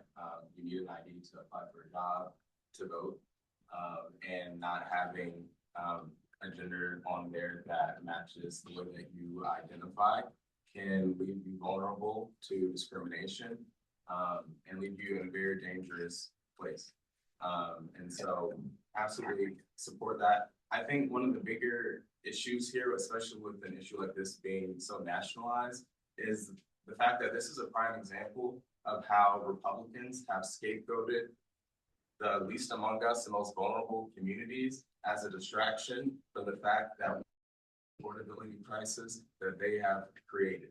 I think we're going to get into the business of using so much political capital and resources to talk about a group of people who are merely 1% of the population. We should focus on a different 1%, the billionaires who are working this economy. So I absolutely support LGBTQ equality, rights, and we need to fight back against this governor, this administration, that seems just to be so hell-bent on going after vulnerable folks.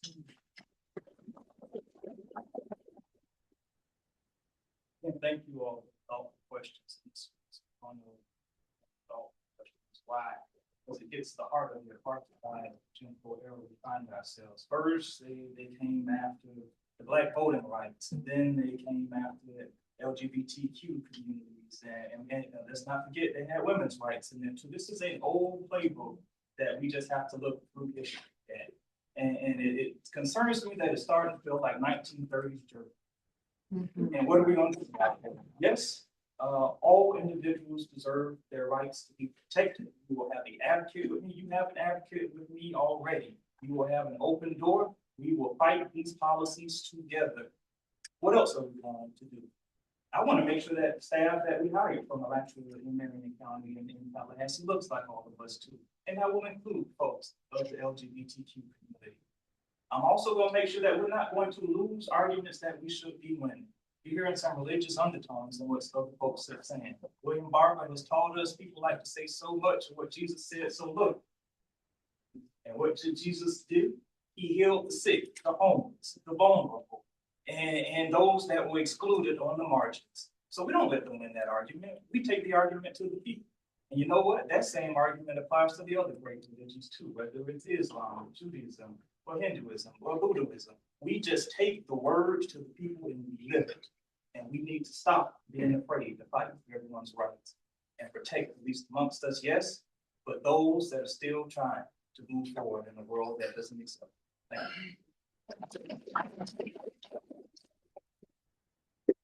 you. Hey, I guess we're over to George, right?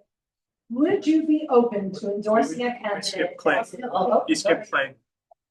I missed that. Yeah, Miss Clay. Oh, I'm sorry. LGBTQ rights. Hey, it's none of my business. Okay, these people should have just as many rights as everyone. This is a non-issue. This is making people a victim. This is persecution of the way that somebody wants to live their life. This is spending taxpayer dollars, talking about woke, talking about this and that. We're wasting our legislative time and we're wasting money doing it. There's been people that have been gay since the start of time. There's no counseling. There's no praying. There's nothing that you can do to stop that. That's the way these people are. I worked with gay men in the building trades. You think anybody was beating up on them? I doubt it. I doubt it. No, they would have got their ass beat. But it is an issue, but the governor has made it an issue. The governor has gotten into our personal lives. The governor has gotten into our personal lives, choices, and our way of life. And America's supposed to be the land of the free and the home of the brave, not the intimidated. So if somebody wants to be gay, that's their business. If some man wants to dress as a woman, be transgender, they should be respected as such. They're taxpayers, they're citizens, and they should not be persecuted. And their legislature should not waste time on this, and their governor should not waste time on this. Again, wasting taxpayer dollars, waste of taxpayer dollars, waste of airtime. I support the LGBT community.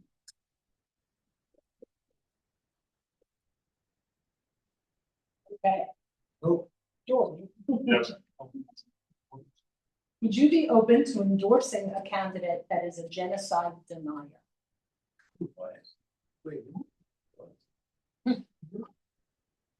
Would I be supporting somebody? Correct. If you were asked to support a different candidate, would you be willing to support someone that was a genocide denier? Absolutely not. It's interesting because I've been on this earth for a little bit longer than some of you. I remember when Israel won that 6-day war and how excited I was about them. But then as time went on, there was something else that started to make me feel a little bit odd. In 1982, Israel invaded southern Lebanon, and there were a lot of refugees that fled towards Israel. And Israel set up two separate camps, one called Sabra and the other one called Shatila.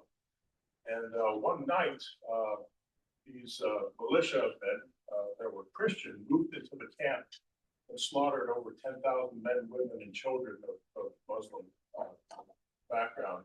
And as a result, the Israeli soldiers said, well, we were just following orders. And that's where my opinion of only supporting one side because we've always been their allies, that started to break me. So no, I absolutely.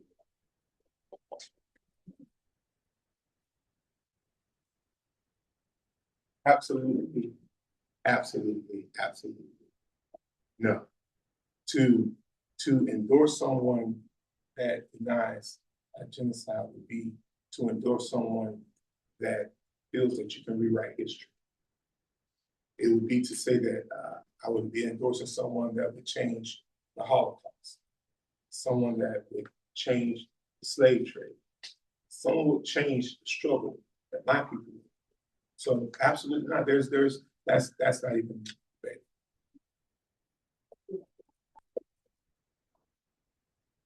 No, I wouldn't support a candidate that denied genocide. Problems can't be solved unless they're named. And if we continue to skirt around issues like we're seeing in our own state, the fact that we're trying to say that those who were enslaved benefited from slavery, we're now rewriting history and putting it into our curriculum and just supposed to say that it's fact and stirring around a problem. Until we name a problem, it cannot be solved. So no, I would not support that.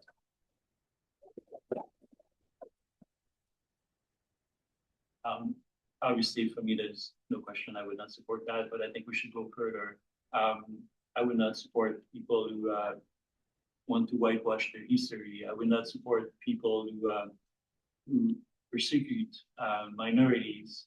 I would not support people who go for child labor. I would not support for people who want to control the women's. The list goes on.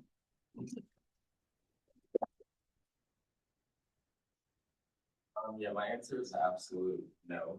I think what people, especially a lot of folks in our party, want is leaders that have the moral clarity to call genocide a genocide. And I like very specifically, we're talking about what is happening currently, what has been happening in Gaza. We have over 70,000 Palestinians that are dead, and more than half of that are women and children. And it has taken far too long for the bulk of leadership in our party to come around to be willing to actually use their voice and to call that out. And I think that's why, especially right now in this political season, and probably in the 2028 one as well, you keep seeing questions like this coming up because people care about whether you're going to be on the right side of history, and whether you're going to be pretty much a coward and not willing to use your voice because you are afraid of potentially pissing off some people in your younger network. I just want to go on record and say that I don't think any of our scholars, state or federal, should go to any country that is violating international humanitarian law, period, point blank.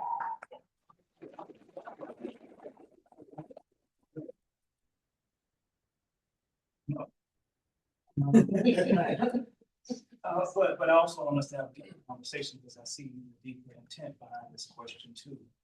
Speaking as someone who studies and loves history, we sometimes use genocide for certain events, but not others. Certain bodies are considered valuable, but not others. And so if we're going to engage in this question, we got to engage in the full intent of the question. And let's make it a bit more domestic. We have lynchings going on in this country and no one's talking about that. There's a history of genocide in the United States. There's a history of genocide I mentioned in this area. So let's talk about that. We have people that don't have access to healthcare and are dying because they don't have access to basic health care. We're gonna call that a genocide and work on that. We have students who are being killed by public institutions and private ones too, because they're not getting access to the education they need. Are we gonna call that an academic lynching? Because I've seen it. And so if we're gonna start calling out genocide, let's move forward. Let's support the candidates that are gonna call it out. You can Google and look at the record that I've talked about this and have been blackballed for talking about it. And in this environment, and I don't use the word apartheid or Jim Crow or anti-womenist movements and all the other anti-movements by happenstance. We're living. We gotta fight it and we gotta call it out. And we gotta stop putting people in office that are weak and mild on addressing these issues and saying something about it first.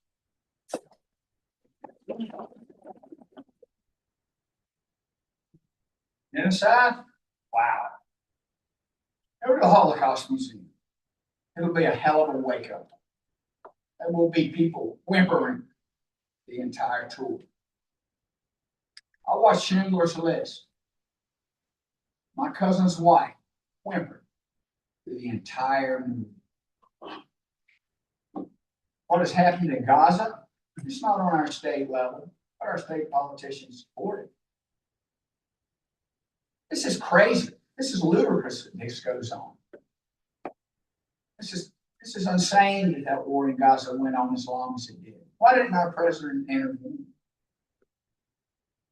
This is awful. The United Nations has no teeth.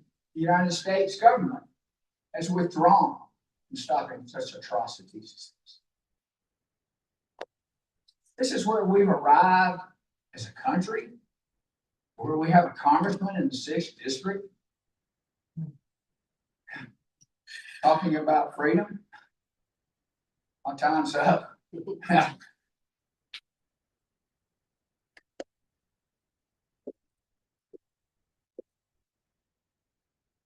Unequivocally.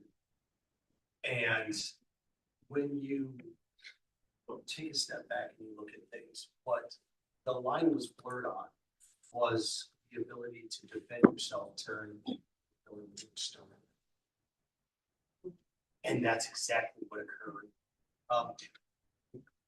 Not only can you not support someone that believes that, you need to put the brightest, strongest spotlight on that individual at all times.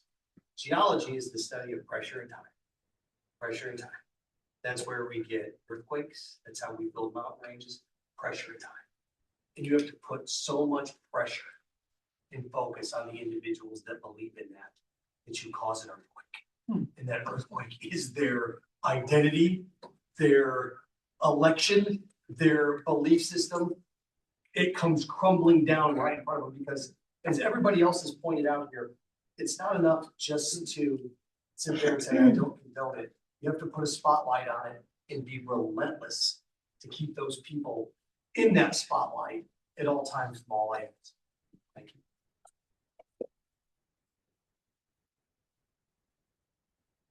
Okay, the next question is 2 points. If we're back to it.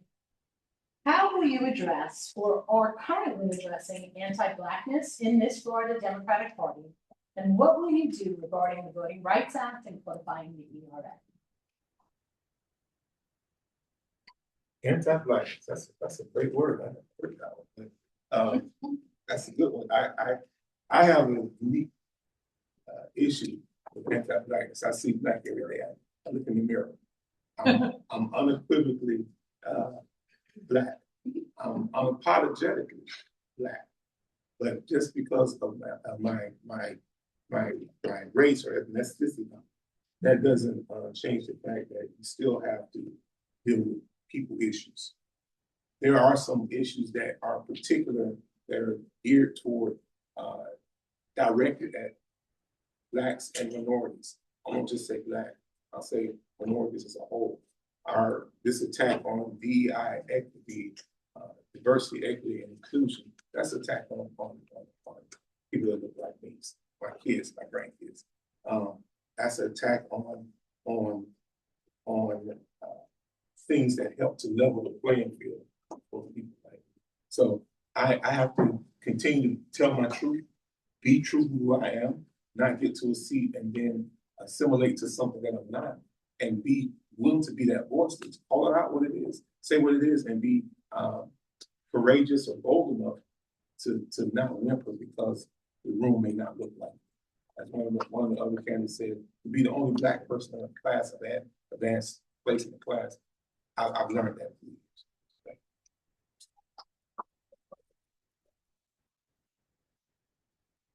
So anti-Blackness in the Democratic Party is definitely an issue. And I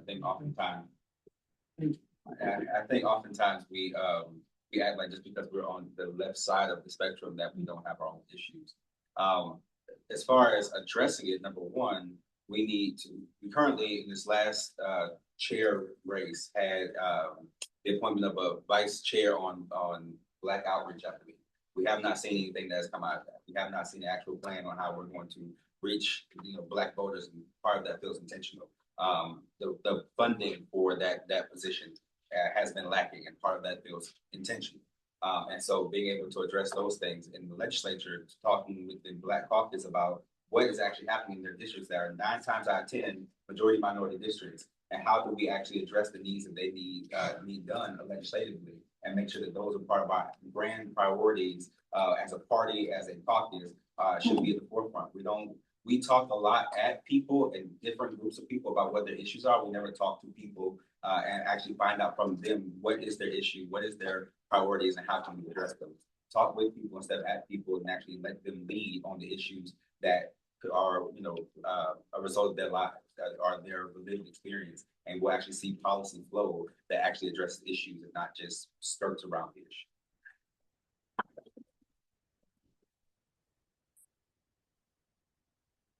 I think it's obvious that there's still major issues that have not been addressed regarding the challenges of the Black community. And I think we have to, these are not resolved. DEI is important, it has to be strengthened. At school, a student has to see a teacher that can be a model, that looks like him, that behave like him, etc. When we have to also to monitor how the hair should be wear, I think this is wrong. In terms of medicine, we know that Black people have a white coat syndrome, we have to fix that. We know that the prenatal care access is often a big issue for Black women. We know that with the same healthcare and the same socioeconomic level, Black people are most likely to die from preventable disease as compared to others. Black people are more likely to not have access to that. Sickle cell disease, which I worked on, is a disease that people don't recognize as much, and I think it affects the Black community. Black voters have been left out. It's very difficult. I love going to communities, and the Black women are extremely engaging. They're always very interested, but to attract the male Black voter to the polling station, I think we need to do a lot more effort, but they have to believe in us. And I think we have to increase our voices and making sure that they're welcome. And I think that's important, from daycare to when people retire to when people pass things. We have to be careful, and we have to realize that this is still an issue, and we have to be there to listen and listen.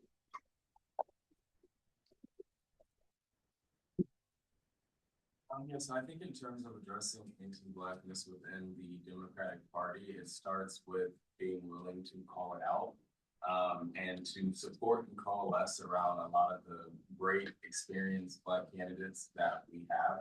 I'll honestly speak very candidly, as a young Black man that's running for office. For me, it is very apparent sometimes that this party likes to pick favorites and winners.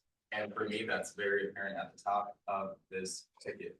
I also think it's apparent within this race itself. Historically, this has been a majority Black access seat, and we've seen DeSantis and the legislature work over time to dilute and break apart districts like this in our communities. And it has opened the door for self-funded candidates to get into this race, and in hopes of honestly taking more Black voting power away from people in this community. And so it starts with being honest about situations like that when they're right in front of your face.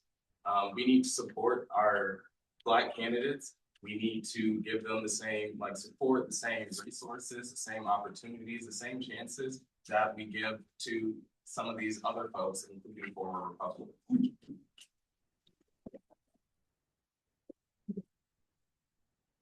I'm glad we're having real discussions today. There is a problem for Blackness in the Democratic Party. As a matter of fact, let's just look at the history of the Democratic Party, started by slave owners. And I wonder sometimes if that mentality still seeps through policy making. So you asked your question, what am I doing? I'm running. Why is that an important thing? Because when I said I was getting into this race and got into the race, people tried to get me out of the race. They wanted me to sit at kitchen tables and smoke filled rooms and say, well, no, we don't need to do this. We have someone in mind. I would say follow the money if you don't believe that statement. See who the Democratic Party has endorsed unofficially and where the money's going. Mine's coming from the grassroots, my family, my friends, community members that believe in this. Look at the establishment parties, parts of the party that are donating to certain candidates, and then follow that money. And we have a problem with Democrats without calling that out. How do we support candidates, particularly first-time candidates that want to make a difference? That's the problem. Why aren't we going into the communities? Jack, raise your hand. I want to thank my intern Jack for knocking on doors and coming with me, and we have other interns too. How do we change the Democratic Party? We start engaging the next generation of Democratic leaders who actually know what it's like to go into communities that don't have healthcare or a grocery store or a bank. We got to train them, because we got to shift this mindset. Sometimes you gotta let those that don't wanna move forward, and you move past it, and you bring on the next generation. And that's what we're doing with anti-blackness and all other forms of anti-ness in the Democratic Party.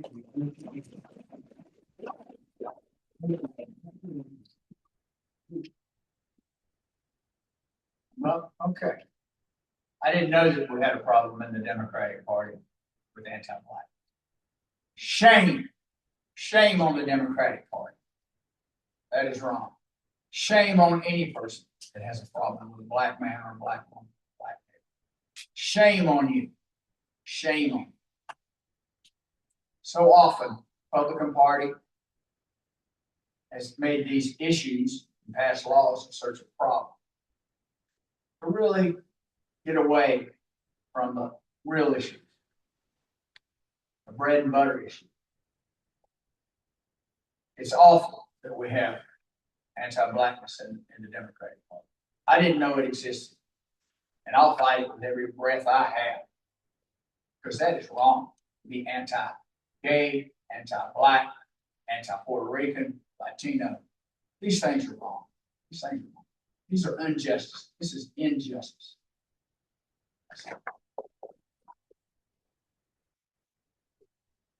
The first way to solve a problem is you have to understand that you got one. Right?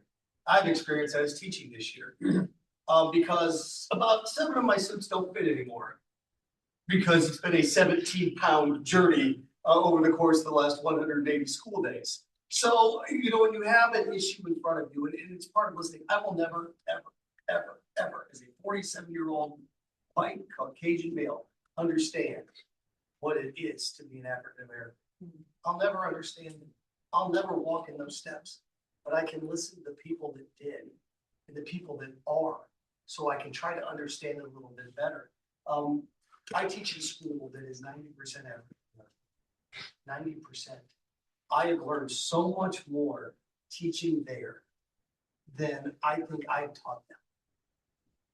To understand their life experiences, to understand each individual kid, what they go through every day.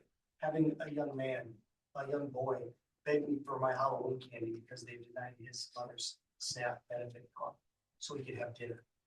Mr. Harvey, can I have any? My SNAP card. That is an overbearing thing that it never even dawned on me.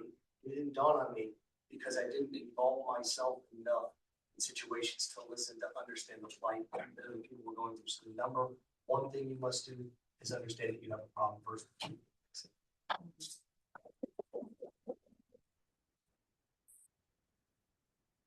All I can say is what I'll do, and I believe in equal opportunity. As someone else said, do unto others as you have them do unto you.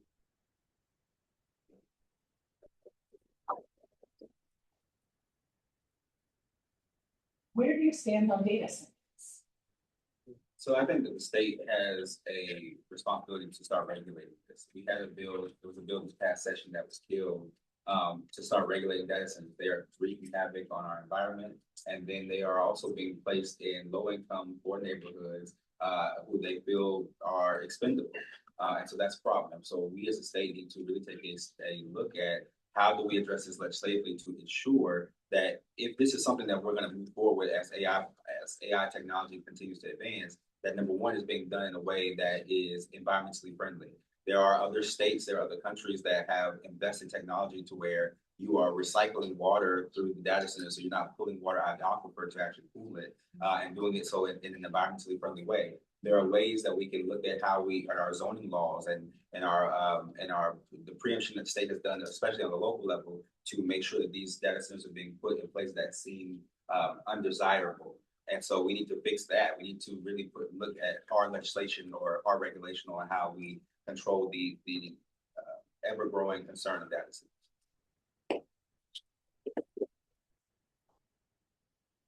Interestingly, at the University of Florida, we were one of the first to have a data center, and they visited it as part of being the member of the committee. It creates a tremendous amount of heat and uses tremendous amount of water. And Florida has some other reserve as a not indefinite amount of water that can be used. And I think that's very dangerous. Personally, I would be against it. Because at the end, it creates about 6 jobs for the entire data center that can extend over almost a mile. So that's not what we need. We need more, and I think the bill that passed regarding the data center, but the bill has not passed, and this is because of the House leader about guidelines with AI, and that becomes more important because we see people who are dying of suicide. We see people who are getting all the information to do an attack. And I think we need guidelines. We cannot just say, well, we're waiting for the federal government. Yeah, we're waiting for Trump to resolve that. Yeah, right. I think we have to act. We are states that are independent enough and smart enough that we can do it. And it's been documented in other countries that even people working within the AI group have raised flags about some people doing an attack, and that happened in Canada. And this was not even reported to the agency. And I think we need strict guidelines. We let the social media go by itself, and we see the results. Let's not make this mistake with AI.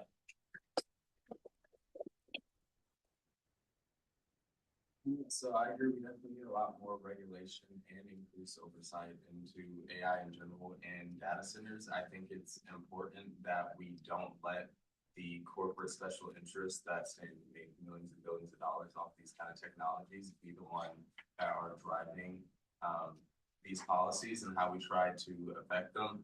Like folks already mentioned, they are terrible for our environment and they typically go in minority and underserved communities. They also have a lot of noise pollution as well. And so I think I just don't believe where Florida is ground zero of the climate crisis, where we need to be investing heavily in any sort of data centers or anything else that's going to put a further strain on our environment. And then last, I also just want to say, when we talk about AI, I think it's so important that we start thinking and trying to build out legislation that protects workers, ensuring that we still have jobs for people. I know so many folks that are worried about losing their jobs to AI, or that the entire job market could one day become automated. And that is because these industries that make all these money off of our labor love to exploit us. And if they can find a cheaper way to do it, aka just AI or being a robot, they will, and they will leave us out to dry. We cannot let that happen. It is our duty to protect working class folks and make sure that this economy does and will always continue to work for us.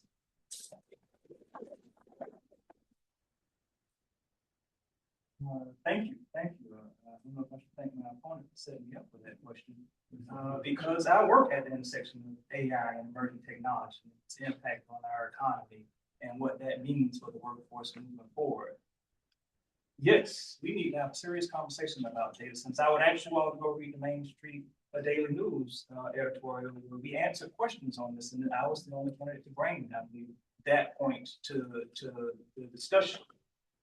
But this isn't the first time we've had to deal with this. We've had to talk about what does it mean for certain power plants to be in certain communities and other industries that were taking out resources in certain communities. Data centers is just the next iteration of that. So we got to have a conversation about not just how do we want our laws to impact data centers, but all these other ones as well. And we also have to have a conversation about what that means for AI.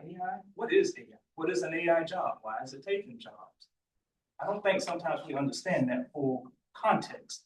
And so we need someone in Tallahassee that can have those discussions with regular folks in those industries so that we make sure that we are protecting our natural resources, that we are growing sustainable.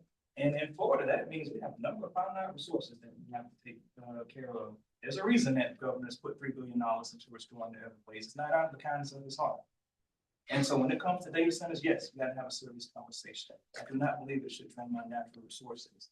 And that's why I asked you to say, hey, at the beginning of this conversation, healthcare, affordability, education, environmental stewardship, and smart growth. That's one thing I'm hearing in Marion. So yes, we got to have that conversation and have some education and expertise.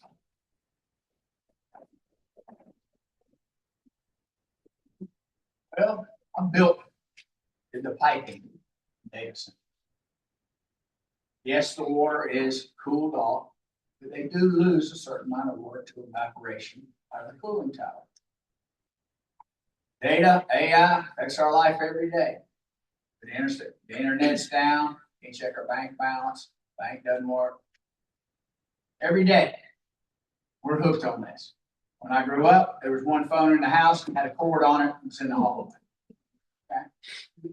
Something that we need, but also with any construction, and in this state especially, they just proceed with it. They just proceed with it. Something that needs to be studied more and permitted more, and more thought needs to be gone into before you start building these they call them water hungry monsters. Yes, they do use a lot of water. Our state's at a critical juncture with our low water table. Some places you can walk across the Swanee River. So we need careful permitting, careful consideration before we just start plowing out former orange groves or forests to build a data center. We're kind of putting the cart before the horse. Technology is moving fast. Thank you. It's here to stay. Yeah, it's just a question of how big. How big is it going to be? Is it a .com bubble?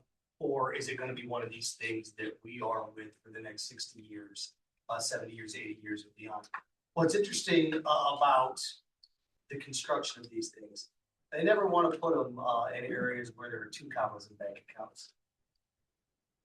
They don't, okay? And I look at the ecological damage and what this causes and the lack of fresh water in Florida.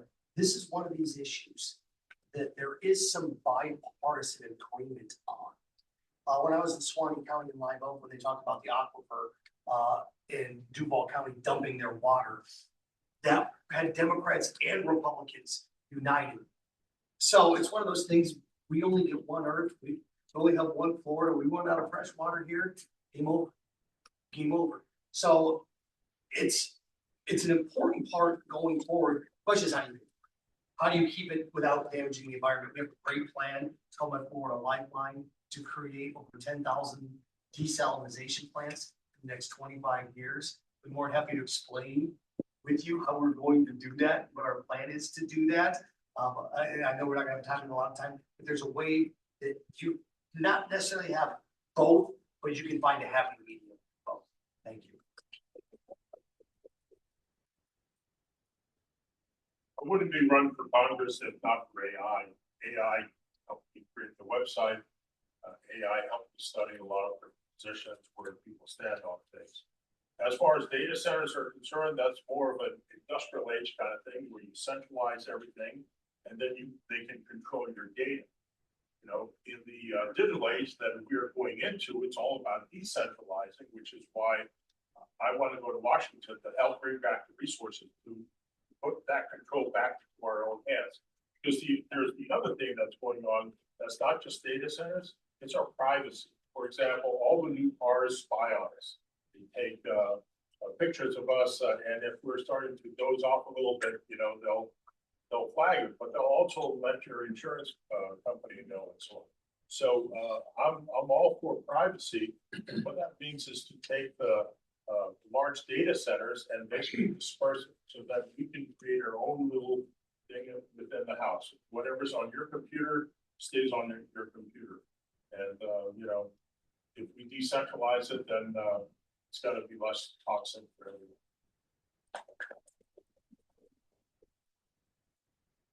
So we know that data centers are here. They're coming. That's going to be a part of our future. We're going to have to embrace it some kind of way.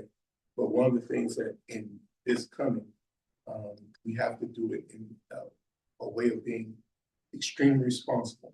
One of the reasons I stayed in Florida, I've never moved out of Florida, is because of its natural resources and its environmental resources. And the beauty of Florida, we have to be able to protect our environment, our nature. We have to be able to protect it, and knowing that these data centers are going to pool or drain or possibly affect that, we have to be at the table. We have to be in the conversation of where these are going to go, how they're going to be built, how they're going to interact with our communities. They should not always go into the disenfranchised community and it be a burden to that community, because we never know the residual effects of all of those things is gonna happen. So it has to be done in a responsible way that does not change the landscape of Florida's environment.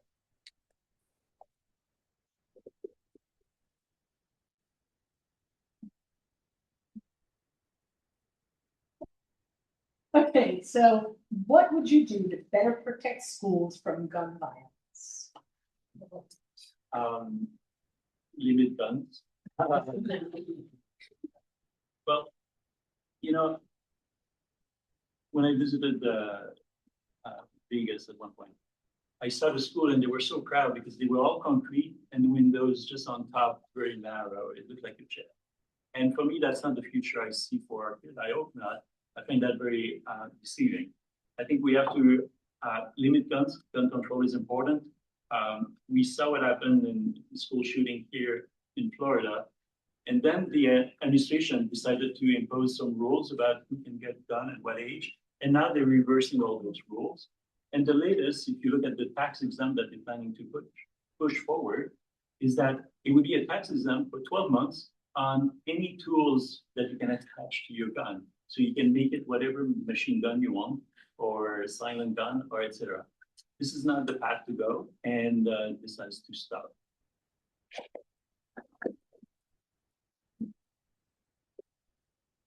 Yeah, so I'm also a big supporter in common sense gun safety legislation. I'm a supporter in banning assault weapons. I think we need universal background checks for all gun purchases and transfers. I also just want to say, I think one thing that we shouldn't be doing is arming teachers. I think that we need to be investing in mental health resources for our students and just for our population in general. Florida, it ranks like near the bottom in terms of states that fund mental health care. I think that's an issue that we need to be taking a lot more seriously. I also think we need just more resources in terms of like students making sure that they feel like they belong and that they have actual like real outlets in their community. But I think above all else, like we can't just pretend like guns are not part of the problem. We have a problem where they're too easy to get access to them. I think they're too prevalent in like our society and our communities from games. We're inundated with all types of gun violence on social media every day. And I think because of the number of school shootings and different mass shootings that we've seen over the last years, like videos of, we as a society have become desensitized where it just seems like another day on the news, but it is not. None of this is normal. It should be normal. And we really do need to actually do something to stop it.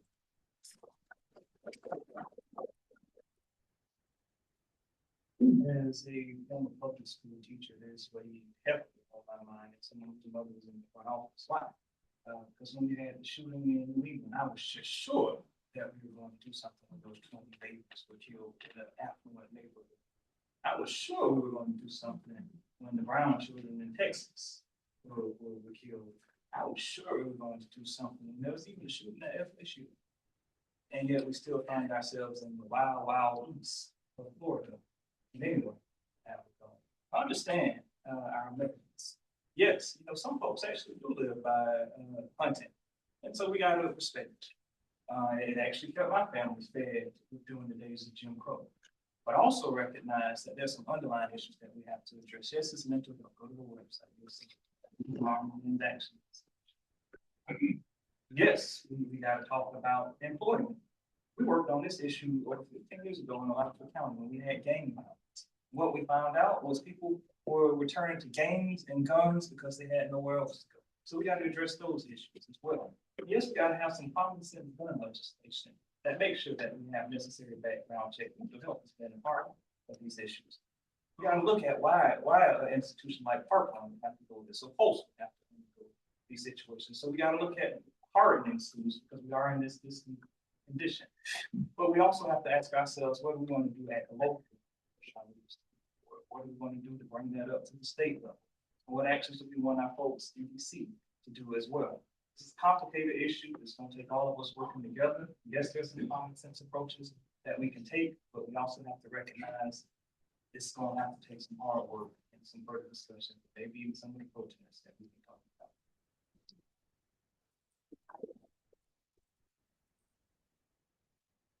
shouldn't even be having this discussion on gun violence. I have children, grandchildren in school, more of a chance they will die by gun violence in a traffic accident. This is awful that we've come to this juncture in our state. Constitutional carry is just a crop. It's just BS. More guns is not the answer. Our Republican legislature has put us and our children in danger. This is a very hot button issue. This is a very hot button issue. When the founding fathers framed our Constitution, this was for a militia to repel a foreign invader. We don't have a foreign invader.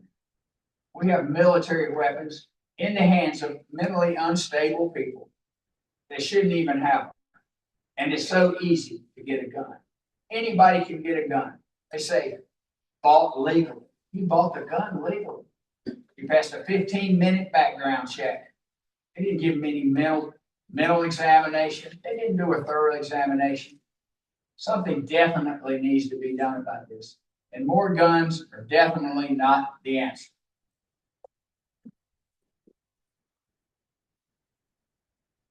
I am a believer in the Second Amendment. I own a firearm. There's no way in hell that thing's going into the school as a teacher. No way. Can't have that in there. Absolutely not. That's probably one of the more insane ideas that have come from our right brethren in the last 10 years, and that's saying something. Yes, these liberals and these teachers who have an agenda, who are woke, that don't look out for our children, let's arm them, right? So the process behind this, and again, I believe in the Second Amendment, but also teaching the Constitution, teaching this on a daily basis. There's a phrase when it comes to the First Amendment that some reason we don't apply to other amendments. And that's when you create a clear and present danger with your speech, it no longer applies. Give me an example. Can't yell bomb on an airplane. You have freedom of speech, but you've created a clear and present danger with that speech. It's the same thing with guns. When that gun creates a clear and present danger, you can't take a Glock onto your United flight. Try it. Try to take an AK into a courthouse. See what happens. You're not going to get very far. So there are limitations on that right. We need to bring back the assault weapons ban. That was a bipartisan thing that was done in 1994. And we saw the number of gun deaths go down. It didn't go down 70, 80%. It went down 10%, 11%. It's a step in the right direction because we have to crawl before we can walk on this issue. And that's immediately where we should start in January of 2027.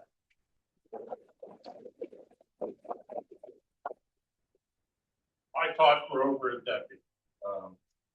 Before the start of the school year, I look around the room, I think to myself, okay, well, if we have a lockdown or something, maybe I can have a student help me pull the wardrobe in front of the door to help block anybody from coming in. The problem is everybody's talking about we got to have this law or that law. And I said we need to just enforce one specific law, and that is the Second Amendment. A well-regulated militia being necessary for the security of the free state, comma, the right of the person, of the individual to keep and bear arms shall not be infringed. Now, that rule means that if you have a gun, you have to protect our country. There's a comma between those two phrases. They're combined. When our country was founded, we didn't have any money for a military. So it was incumbent upon citizenry to come forth and protect. So I believe that if you have a gun, you are now in the military, you have to be trained several times a year. It's a lot easier to pick up on people who are these loners, who are bad actors, and be able to maybe pull them back into the fold. Maybe have our gun laws similar to the way it is in Switzerland, where they have a lot of guns, but they also have no shootings.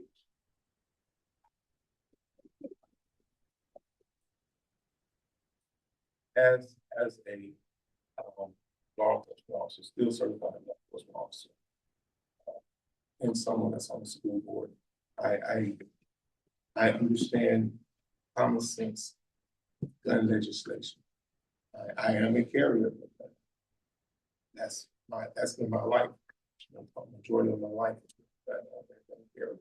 However, when it comes to education, when it comes to schools, teachers are in the classroom to teach, not to be the police in the classroom.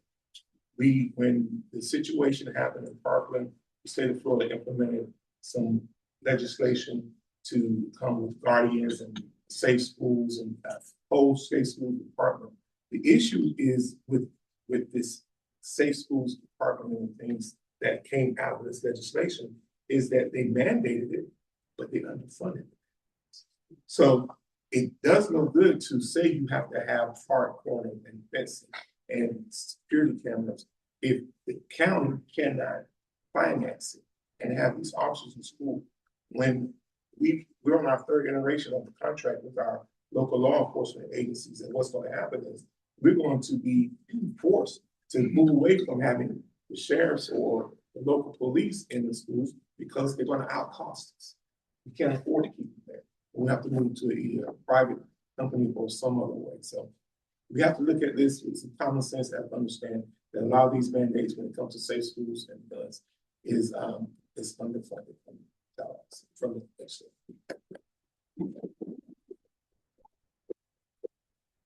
So I believe in common sense government, banning assault weapons, not arming teachers, and just this week there was a bill that has now become law to extend that program to our universities and our colleges. Is asinine to me. But I think the other thing that we also need to look at is we talk a lot about mental health and that being one of the drivers for especially school shootings, but yet we are not putting the resources and funding into our public education system to fund guidance counselors, to fund mental health providers. So that way, if that is really the issue, that we can deal with that. But on top of that, our schools are a microcosm of what is happening around them. We are not addressing gun violence in the neighborhoods that these kids are coming from. It's one thing to go to school and feel safe. It's a whole other thing when you are leaving gun violence in your neighborhood just to experience it again in your school. We need to address all facets of the issue. And I think that we're not doing that. And again, going back to what we talked about earlier with AI policy, we're seeing now that the FSU shooter used AI to figure out his plan. This is why we need regulations that are common sense, closing gun show loopholes, making sure that there is actually background checks, red flag laws, things that the legislature had put in place after Parkland and now is reversing on, raising the age from 18 to 21, things that we were agreed upon that had bipartisan support that now all of a sudden, because the moment is gone, we are forgetting and going away from, and that's the problem.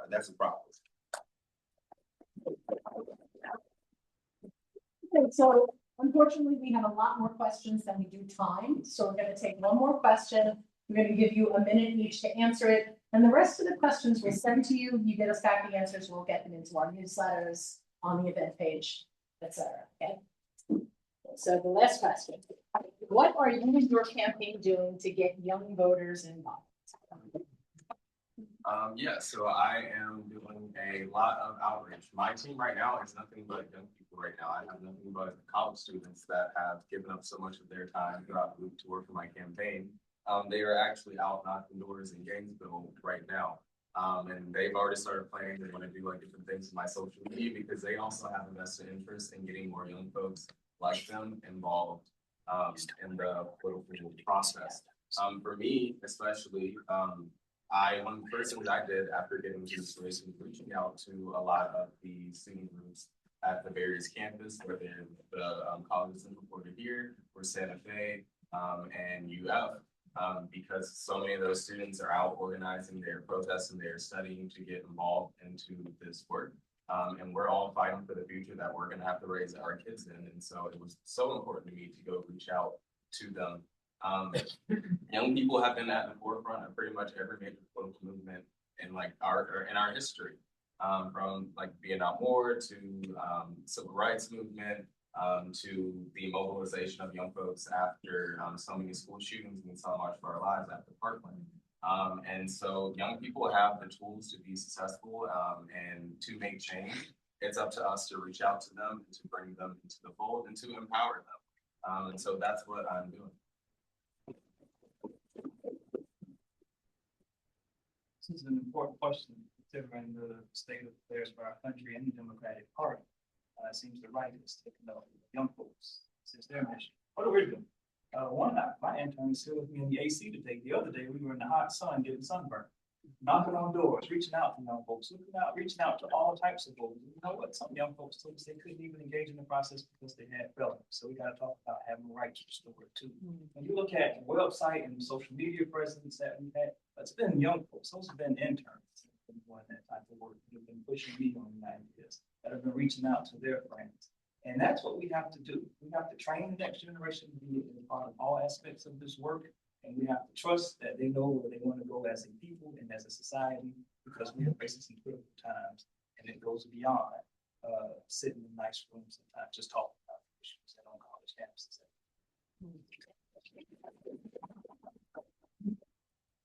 My campaign is in its infancy. I've just filed the preliminary paper. I've been doing outreach in my neighborhood, Marion Oaks, and I am president of the Marion Oaks Community Center. A lot of people that I come in touch with are Hispanics. They're terrified of getting involved. It's very hard out there where I live. I've been reaching out to young people. And young people, their education wasn't so hot, even the ones that were educated here in the States. They don't know the difference between judicial, executive, and the legislative branches of government. So I'm working on it. The very first volunteer for our campaign, Scott, right there. Scott, how old are you? 22. 22. We saw a poll recently, 78% of kids, adults, 18 to 25, 78% said the American dream is dead for them. 78%. That's 8 out of 10 in that generation that are just sitting there right now that can make a difference. So the question is, how do we engage them? Scott, I met Scott. Do you want to help? Yeah. What do I need to do? He did such an amazing job collecting petitions and getting signatures. So they are willing to go out in 95-degree weather and knock on doors and get signatures. They're willing to pretty much change the world at any turn, at any cost. So I can't thank him enough for his help. It's going out and outreaching and activating as many of those young individuals as possible, because they've already said, this country is now a problem for me. So I encourage them to help us be the solution to that problem.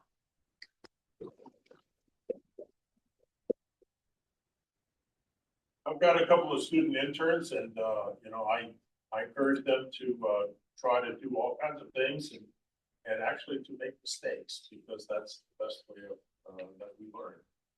And as long as it doesn't completely sink me, I think we'll be okay. With me, my youngest son just on Tuesday turned 20 years old.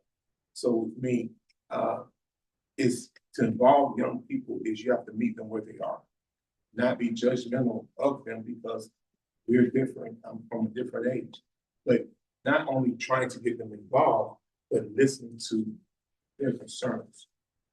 We oftentimes, as parents, grandparents, will tell them driving, pushing, but we never actually take the time to listen to their concerns and then figure out how to implement their concerns into what we do.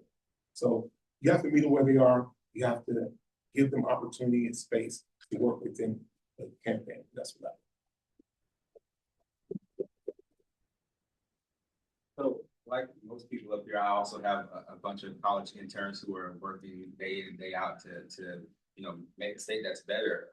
My biggest thing has been about building a bench. The only reason I'm here at 26 running for office is because at 14, 15, 16, 17, somebody took a chance on me and taught me and encouraged me to be a part of the process. When I was a chief of staff, I did the same thing. I told my interns, listen, my job is to make sure that you can run the office and so I can go grab coffee really quickly.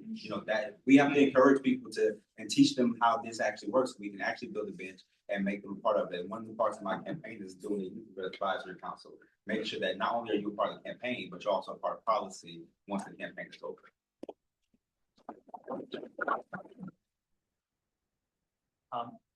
Me, since I ran for a state senate, I realized that was a problem. And when I spoke to the group I led in Marion County, and there's people here in the room, would probably be tired of me saying, but how do we reach out to the young people?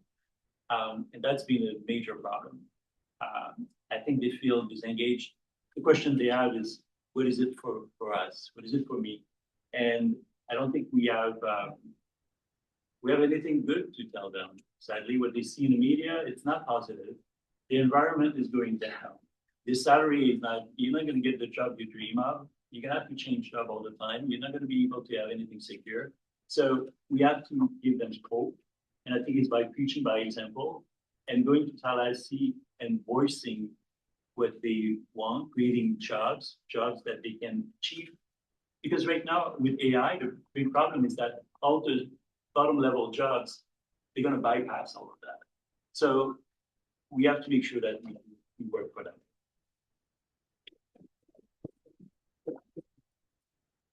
I just want to thank everybody, not just our candidates. I do want to definitely thank them because it is hard to throw your hat in the ring.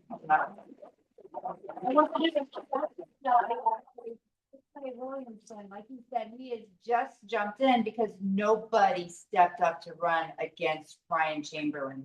And we need more. We have nobody opposing people. We still are trying to fill HD 27, which is like the Shores down into the Villages area.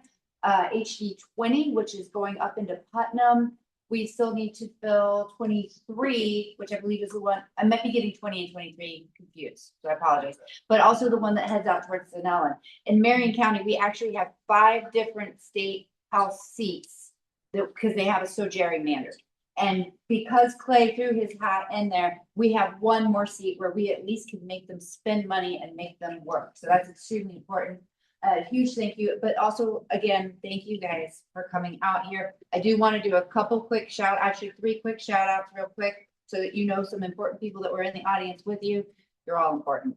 But Armando is here. He is the leader of the Black Democratic Caucus of Florida.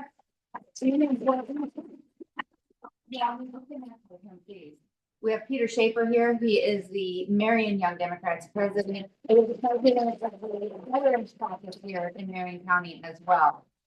So again, if you are interested in joining any of these different organizations, whether it's the Progressives, which we meet the 2nd Monday every month in the Shores Community Center. We have the Young Democrats. Some of y'all might qualify. I'm a little too old for it myself. Under the age of 40, 14 to 40. 14 to 39, something like that. He'll let you hang out at 40. They meet on the 2nd Tuesday at the Democratic headquarters. We're actually because last week, unfortunately, our guest canceled on us the last minute, and because of the poor rain, we actually moved an in-person meeting to next Tuesday. Okay. So, or this upcoming Tuesday rather. So, if you're interested in stopping by, we'll be at the Democratic Party's offices, the Marion DEC, at around 6 o'clock.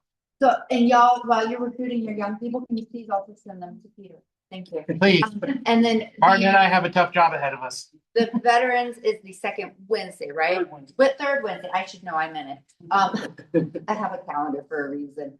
And then do you have membership online? Y'all don't have a local box. Unfortunately, not yet. Which We need to work on you it. need to. And we are addressing some very serious issues within the state.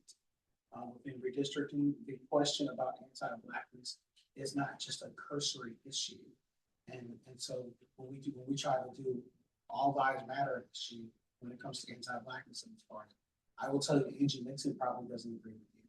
I will tell you probably many state leaders, including statewide leaders, that are Black candidates. There are some candidates who will say, I don't experience anti-Blackness. Well, you're exception and not the rule. I travel this state and I will tell you that there are candidates at the statewide level that are experiencing this party. So what I always say to us is before we start looking across the aisle at Republicans, we better take a look at our own house. I will tell you that it's not a good look. When we had, and some of it was by design, but I want to encourage us to really dig deep because we can't all lives matter an issue until the house that's burning is people that look like me. Don't let the light skin fool you. I'm a Black man, and I am going to address this issue because when it is a woman that is in pink bullhorn that is sounding the alarm, and people are saying, you should not run. And nobody's saying anything in this party, but we're saying, well, one community matters, and I appreciate some of the candidates that said it. Thank you. but we're not addressing it. I need you to pay attention. We have to wake up. And if not, I'm gonna have an exit. Literally. So as Amanda said, we do need to form a Black Caucus here. We are working on forming a Black Caucus. We are working on forming a Hispanic caucus. We are working on forming an environmental caucus. We would like to have an LGBTQ caucus. There are all kinds of different groups. We have the labor union caucus. There is a public education caucus that we share with the Gainesville area, but it does include us. There are all kinds of different ones. I invite people to look actually at the the Florida Democratic's website to look at the different caucuses that they can be established here in our community. In the absence of these caucuses, that we do invite people to come participate with progressives because we tend to include a lot of this in our umbrella. And again, that's the second Monday. Our website is marionprogressives.org. And we will be posting on our social media the responses. You guys will give you the questions. You can either do written or you can do video if you want to. We will post it on our social media, so follow up with us there. We did do a video today, so we are going to be putting that up on our YouTube channel. And we will be putting out more information about more opportunities to get to meet the people who are running. We will in June have a Congressional District 6 forum in the Shores and this is answering a question, a very important question that was asked that I didn't think everybody needed to answer. Right now, most people probably don't know what district you are sitting. It is very confusing because we are so gerrymandered here. I do recommend if you get a chance, go talk to Clay, look at his map. It's an important map that tells you where the Florida House districts are. And we are cut almost right down the middle for the 2 congressional districts. We are right now standing in Congressional District 3. Because we are in Ocala, and House District 21, which most of the people up here today were actually from, but it just takes a few steps to the left or a few steps to the right. Like you can do like a dance. If you do the electric slide in certain areas of Marion County, you might be stepping into multiple different districts just during that dance. So learn those information, learn that stuff. And also one more shout out for the Democratic Party in general. I know we have problems and we are working on it. And the best way to fix these problems is for more people to join and interject their voices to change the direction of the party. We currently have almost as many precinct captains in Marion County in the Democrats as they do in the Republicans. This is important for you to hear. We are 5 away from having more than they do. A precinct captain is a very important role, but it's actually pretty easy to fill. You are the person who sends the message along to the voters in your immediate community to make sure that they know where to vote, they know when to vote, and they have the opportunity to come out and meet the candidates and to get that information. It's actually pretty simple, and we work on it as a team. So if you are a Democrat, and again, you don't have to be a Democrat to join the progressives, but if you are a registered Democrat, come seek us out at these meetings and join up, become a precinct captain, because you can literally be a part of history. Marion County is not known for being blue, but I will tell you, it has been purple for a very long time, and we just haven't been paying attention. We can make it for much more blue. We can do it this year, but it won't happen if people don't show up. So I need you guys to do one more thing than you did last year. One more thing. If it's becoming a precinct captain, that's great. If it's making a few phone calls, that's great. If it's taking a neighbor to go vote when they didn't know that they needed to vote, great. One more thing. If everyone in this room did one more thing, it would actually have an astronomical impact on this community. I want to see you guys at meetings coming up. I want to see you coming out to other forums. Don't just watch what we're doing. The DEC will be continuing to do things, opportunities to meet the candidates. The NAACP in Marion is going to have a candidate forum at the Weber Center in CF, coming up with a whole bunch of different candidates as well. We are going to give you as many opportunities as possible to get to learn about them, and so that you can figure out which one you support. If you support one today, I want you to start volunteering for them in some way, or make a small donation, because they desperately need to build up their war chest to be able to win in November. If you don't know which one you support, go volunteer for more than one. That might be how you figure out which one you want to vote for. But they need help. They need funds. Some of them will still need funds to be able to qualify to get on the ballot. And they need people who will spread the word for them. This is how we win. We don't win by just showing up and voting for whomever the party tells us we're supposed to support. We show up and we pick the people who do represent us, and then we stand behind them and we give them support. Otherwise, they're not going to win. They have to have your support. Thank you all very much again for coming today. You will get access to my video for the election.